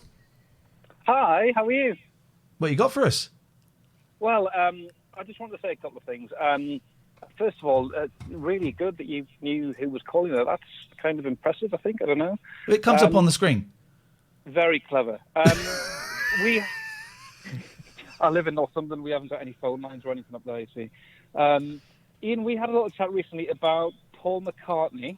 Kathy, you weren't there, unfortunately. You were kind of in that weird stage where you were kind of not Hidden. with Ian. Yeah. Yeah. The good So that days, was as I, sad. the good old We days, missed as I you like then. to call them. Yeah, the party days. And you mentioned that you were reading a Beatles book. Which one was that? Hang on a minute. Hang on. Hang on. Could you stop eating Pierce Brosnan? Hang on. I just want to swallow him off. What? I beg your pardon? Which one was it? I don't know. Which one was it? Was it the 1, 2, 3, 4, or was it? You said you were reading a really geeky book about the Beatles, and I wondered if it was that one. No, it wasn't. It was that list one that you read. Oh, it was Richie Unterberger, The Beatles Unreleased Recordings, which actually I found quite boring by the end. There was that, Oh, but really? the Craig Brown book is very good. Yeah, I just finished that, and it's the first Beatles book I've ever read. I've seen kind of documentaries and stuff. That's the first one I've ever read, and now I'm kind of like, where do I go next? I thought maybe Hunter Davies from No. way back. No, it's not very Really? good. I mean, how much detail do you want? I thought the Craig Brown book pitched it kind of perfectly for me, if I'm honest. So I know there's somebody Lucian maybe. Mark Lewison, Tune In, Volume 1, which is like 1,000 pages and it only goes up to 1962. What about that McCartney book that you lent me? Nope. No? No. Really? No. So is that it? Should I just keep listening to the music and then... I'm trying to think. He hasn't completed the Beatles books, for heaven's sake. You've been going for years. Oh, this is the problem when your chair's on wheels. You see, I'm not watching. Has he gone? He's nipped out to have a look at his... I mean, he's got a bookshelf full of Beatles books, and he's read them all. He's one of these people who, even if it's terrible, he will read it. And he likes listy books. I mean, that... listy books, right, okay. The one that you read, I've got that one because I bought it for my dad, Have and it you? turns out he bought it himself, but I was going to read it anyway. Right. So I've got it. Read. I quite enjoyed it. Yeah. The way it's written is interesting, right? It is, isn't it? I quite like the small kind of chapters. I've got 2 kids, young kids, they're like 2 and 5. Right. So I'll get them to sleep and I'll kind of lie down. I'll take in a little bit of book, and then like the 2-year-old has got an awful habit of just waking up all the time. So I'm like, well, I quickly finish this chapter because it's only like half a page, and then I kind of bookmark it, and then I feel like I can kind of leave it at nice manageable points quite often, which I really like. Yeah. But really interesting. There's a lot of stuff I didn't know, actually. I really, really enjoyed it. The way he's written it, from what I'm told, and the bits I've read, it's like sort of things that seemed inconsequential, little threads that aren't featured in the other books. Oh, hang on. Turned out to be something quite important, you know. That's Here we right. go. Yeah, Wait. absolutely. Would you like, Liam, to join me on a journey together? Yes, go on. The book I'm proposing you get next is Dreaming the Beatles by Rob Sheffield. Right. Okay. I haven't read this book. Okay. But apparently it's excellent. Really? Okay. Dreaming the Beatles. I'm going to read it next. I'll do it. Let's read it together. We'll keep checking in. Let's read it together. Let's keep checking in. I've heard this book is excellent, so I'm going for this one next. This book is a banger, says A Rolls. My flies are undone. No, then, shut up. Mine are. This. Yup, one. Listen, my mate Dave, who knows the Beatles, said, yup, one of the best. Dreaming the Beatles Really? by Rob Sheffield. We're going for it. Okay, I'll get that. I will. Hang on, yes, someone says, hang on, like that, it looks like it's written by Brosnan. There we go, Brosnan's picture. There's Brosnan crossing Abbey Road. That would be dreamy, the Beatles. I've missed the kind of Brosnan picture because I'm listening rather than watching. Oh, well, you missed a treat. Yeah. I get on Twitch and then kind of minimize it and just listen. Good for you. Yeah, but you know how I came to you both relatively quite late. I've always really enjoyed radio, really enjoyed late night radio actually. And then in the beginning of March, I had a knee operation, like I think maybe the 7th or 8th knee operation I've had. Like too much sport, way overrated. PE teacher, believe it or not. But anyway, yeah. So I had this knee operation. It was the 6th of March. I couldn't sleep for a few days, and I kind of talk radio isn't something I listened to, but I knew of you, Ian. I remember kind of 11 o'clock show, and I listened. I thought, this is absolutely brilliant. And I kept listening through the night, and I absolutely loved it. And then when I started to get a bit better, I got into a habit of getting on my bike, and then lockdown kicked in, and at 10 o'clock every night, I would go out on my bike in the centre of Newcastle, decent lights on, and cycle around literally the centre of town listening to you two and not seeing a single soul. And I know it sounds probably a bit weird, but it was so cathartic and quiet and absolutely lovely. I really, really loved it. Pretty much, kind of 3 or 4 nights a week. I'd go out maybe 90 minutes, 2 hours, the centre of town, and it was absolutely lovely. And I know it sounds awful to say this because a lot of people have had really awful times during lockdown and have gone through kind of unthinkable things, but I kind of enjoyed that. You're allowed to say that. I felt guilty for saying I enjoyed lockdown. I feel guilty, yeah. But actually, it's fine. It's fine to say that. Whatever you're feeling and whatever you've experienced during lockdown, that is absolutely fine for you. There's something very beautiful about empty cities. It happens very, very rarely. Yeah, I bet it was magic. And I've got a couple of it. I thought this probably isn't, and hopefully it doesn't happen again. But I've got one video in particular. The really kind of early summer we had, red hot. Yeah. It must have been May, I think, somewhere around there. And I've got this video in the centre of Newcastle. It's about, I don't know, it must be kind of 9:30. You guys hadn't quite started yet, but it was still light. And I took this video, just had my kind of phone there on my handlebars, and for about 3.5 minutes, you don't see a single soul, not one person. And yeah, it was kind of beautiful in a really sort of weird way. It was absolutely lovely. One last thing. I know you're a fan of The Viz. Yes. And I said on Twitter a little while back that I had a really boring fact that nobody would find interesting other than me. Here we go. And I'm going to tell it anyway. So my house in Newcastle is next door to the house where The Viz was first written by the Donald brothers. Ooh. So, yeah, in the really old episodes, copies, whatever, they used to do those, do you remember those awful kind of photographic comic books that the tabloids used to do? And it would always be like this woman in the shower. Like, whoa, slow down, hang on. That's insane. No, sorry, Liam, what you're saying isn't insane. We've just been watching, I think it's a mosquito. Catherine thinks it's a moth. It's a mosquito flying around all night. I've got 2 spiders up in that corner that I was going to suck off the other day. One in the corner. With the Hoover. They just caught that. They just, look, he's wrapping his web around it. That is nuts. Nature is brutal. That is nuts. This cocky little mozzie just flying around. Gone up in that web, and that guy has just wrapped his web around it. You're dead. You're dinner. Good night. Sorry, Liam. So you live next door to a house? No, not at all. Yeah, so the Donald brothers came up with this and first started it back in the day. So I live next door to where they grew up and where they first started writing it. So some of those really early copies, they did those kind of spoof comic book things, and my house is in it quite a lot. Wow. Because they used to stage these things outside, so like someone pretended to be knocked over and all this kind of nonsense. And my house is there in the background of these early episodes. Again, Liam? Yeah. That is great to hear. I'm a big fan of Viz. I just resubscribed to Viz recently to get it. Here we go. Thanks, Liam. I just want to... Gosh. Don't bring peers into this. Dearie me.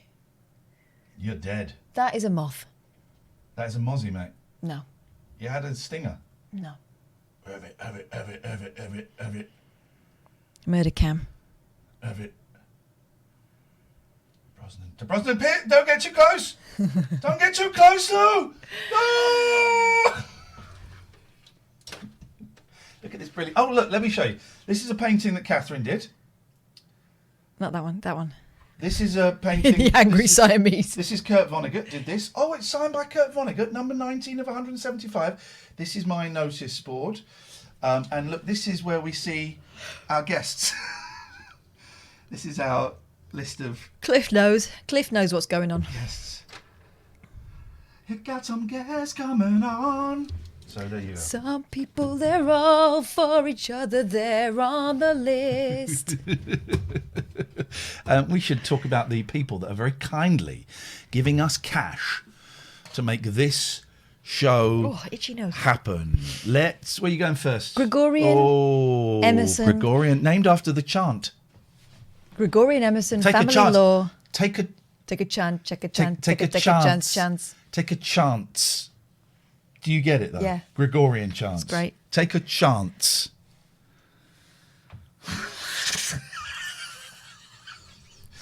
gelaw.co.uk, gelaw.co.uk. Check it out. Do you remember Get Stuffed? No. Do you not remember Get Stuffed? No. Oh, guys, sorry, hang on a minute. The show's going on. The show, everyone who's saying goodbye, come back. The show's going on. You don't remember Get Stuffed? Maybe you didn't. No, you're not too young. Get Stuffed. Get Stuffed. It was a cookery program at like 1 o'clock in the morning. Get stuffed. Get some beans. Get stuffed. Buy some rice. Get stuffed. Put it in a pan and mix it up. Get stuffed. You got yourself. Get Stuffed TV show. Sounds like I missed a treat. Oh, here we go. Here we go. Here we go. Here we go. Oh my God. Right, hang on a minute. Here you go. No, yes. Here we go. Here we go, guys. This is Get Stuffed. This is Get Stuffed. Get Stuffed. Let's put the Elgato up there so we can. There we go. Get Stuffed. Let me just click play there. Get stuffed. This is not at 2 o'clock in the morning when nighttime TV was a rarity. 1:15 probably. I didn't have a telly in my bedroom. Get stuffed. Get stuffed. My name is Gideon, and I'm Sven. Hello, my name is Wig. And I'm Maxine. I'm Captain Grant. And I'm Blubber. This is Ben. This is Paul. We're going to cook a snapper. And we're going to make egg in a mess. And gypsy toast. Can't call it gypsy toast or Mexican snapper anymore. Let the clappers go and grab them Mexican snappers. Say great fish. Put them on a dish show. Yeah. Run like hell. Mexican snappers will do very well. Get them just like they're in Mexico. Hey, you can get our snappers in shops all over town. All you gotta do is have a look around. 2006. So here we are back from the kitchen. We've got all the things we need. Yummy cheese and leeks and things like that. There's some things here we didn't get from the Can we find these? I want to talk to these women or any of these people that are in this episode of Get Stuffed, shop because please. we had them already. This is our kitchen, and we're professional chefs, which is why we're dressed like this. This is the snapper, and these are the other ingredients. A lemon. Yeah, the least amount of ingredients you've probably ever seen on Get Stuffed. Bread. And eggs. But first, They're wash also your handies. wacky. Yeah. Wash handies. Wash handies. They're washing rubber gloves. Wash your handies. Wash your handies. Hello, you can make super noodles by putting them in boiled water for 6 So this was actually on television. Gosh. This This is makes, what YouTube was made for. This makes us look professional. Uh-huh. This makes us, don't worry, we'll do the sponsors in a minute. Oh, we can start it again. Hang on, here we go. You've probably ever seen on Get Stuffed. No, Don's bit. There we go. Just by putting them in boiled water for 6 minutes. Yeah, that's cold water. These are all the vegetables we've got to chop. Veronica's going to do the onion and the garlic. Can I have this? I'm going to put these over here. There we go. Pop them on my chopping board. And I get to do the leeks, Hold the broccoli, camera and the steady. mushrooms. A lot of shaky cameras. Hey Tom, what's the Japanese word for chicken then? That is spooky. We're going to stop it there. I think that's a sign. Everything is linking up more than it should. It's like that Beatles book I was talking to Liam about while you were in there. Do you know what? When my song mentioned Pavlov's dog, Stephen's song mentioned rabbit holes. It's spooky. We're going to stop it there because that is freaky. Where's that moth gone? Dinner, isn't it? Freaky deaky. Take a chance on Gregorian Emerson Family Law Solicitors. gelaw.co.uk. They're there for you when you need them. They've got a unique Katherine. joint legal and psychological I approach. won't offer you joints because they are the law. They don't get involved in the he said, she said. They don't stir it up. They just try and get the best solution through choppy waters for you and your family. Bob the cat. My God, Bob, you're a beautiful beast of a cat. Look at those eyebrows. Oh, God, I love it. Cats are the best, man. Cats are the best. SommersWasteSolutions.com. If you want to find out more, if you go to SommersWasteSolutions.com, you can have a look. They're brilliant. They are a waste management. I want to get this phrase. Waste solutions. Waste solutions. Thank you very much indeed. Basically, any issue that you have got with waste, if it's like huge, like millions of tons or it's a tiny little bit, they can sort it out. Wet waste, dry waste, discrete waste, bodily waste. They probably could sort that out.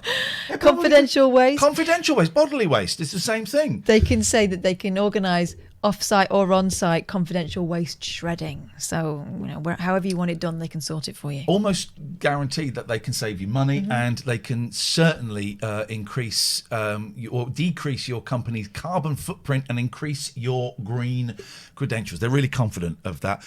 Give them a call, have a word with them. Maybe you got some people that you're using. Maybe phone them up and say, look, I'm using these people and this is how much they're charging me. Can you meet that? And I would be pretty certain that they probably could. And if they can't, they'll say, no, we can't. But You've got nothing to lose apart from your waste-related headaches. Yeah, and also they're just nice people. And if you're a fan of Cardiacs, the band, phone them up and chat. Cardiacs. Poseidon Safety Management, Facebook.com/Poseidon Safety, Twitter.com Poseidon Safe. If you're in Cornwall and if you are in Devon, then this is the safety management company for you. Again, they'll cover big old things. They'll cover tiny little things. They can install security systems in your home. They can get people to patrol your street outside your house. They can patrol your office block, your hospital, your pubs, your schools. Maybe you've got a chain of pubs. They can go and put security there and keep an eye on them. They're the biggest provider of security dogs in the Devon and Cornwall area. They make sure they recruit from the local area. So, there's no people getting lost down the highways and byways. They know that place like the back of their hand, and they will make sure that they tailor everything to your particular area and what the problems might be there. Rural crime is a big deal. And everybody at these three companies that we're talking about, and we're talking to a few more companies, we never do more than 4, they're all really, really nice people. Well, they're listeners. And I think it makes a difference. Yeah, so please support them. Let's just go through them one more time. Poseidon Safety Management, SommersWasteSolutions.com, and of course, Gregorian Emerson Family Law Solicitors. And if you do use them, or if you just phone them up and you don't use them, mention that you heard it on us, please. Yeah. That'd be really lovely. Should we do a raid? Should we raid? If Black Mario's let's on. Do it. Have you seen Black Mario? Yeah, I have. I love He's him. Great. I love him so much. So enthusiastic. Please be on. Yes, he's on. Right. He's got 25 at the moment. Let's go. Honestly, I think you will love this guy because I think he's funny. He's enthusiastic. It's a really silly channel. He's a really nice guy. He's doing something a little bit different. If you enjoy his channel, click follow so you can know when he's on, and maybe you want to subscribe, maybe you want to chuck him a few bits and all of that stuff. And if you don't, that's cool. If it's not your thing, it's cool. Let's say thank you to a few people. Daddy Bear Cub, thank you. Rubbish Username, Mandy, one of the mods, Lily and Daddy. Anyone you want to say hello to? Coin Gary, chips, peas and gravy, one of my favourite combinations. Coin Gary. Hip Hop Guinea Pig. Listen, thanks to you. You've been keeping us company tonight. We appreciate it. Yeah. We like hanging out with you. So we'll be back same time tomorrow, 9 o'clock. Subscriptions, TMFRN, Easy Target, sorry to talk over, Easy Sparrow, Osbital, where are the subs? This for another Boydie 2007, Andy Linus 1, There were some bits there from more bits from Papa Morph. Thank you. GCU No Sleep for Me Now has subscribed. Pezza 100. Thank you. Let's go and raid Black Mario. I think See you you're tomorrow, gonna- 9 o'clock. Yes, and don't wait for the alert. We will be starting at 9 o'clock. Okay, if we've had a few problems with the alerts, don't wait for it. Just come here at We'll 9 be o'clock, and we'll be here. From us and Pierce Brosnan, peace and love. Right, here we go. The raid's about to start. Have a lovely evening. Tutty bye.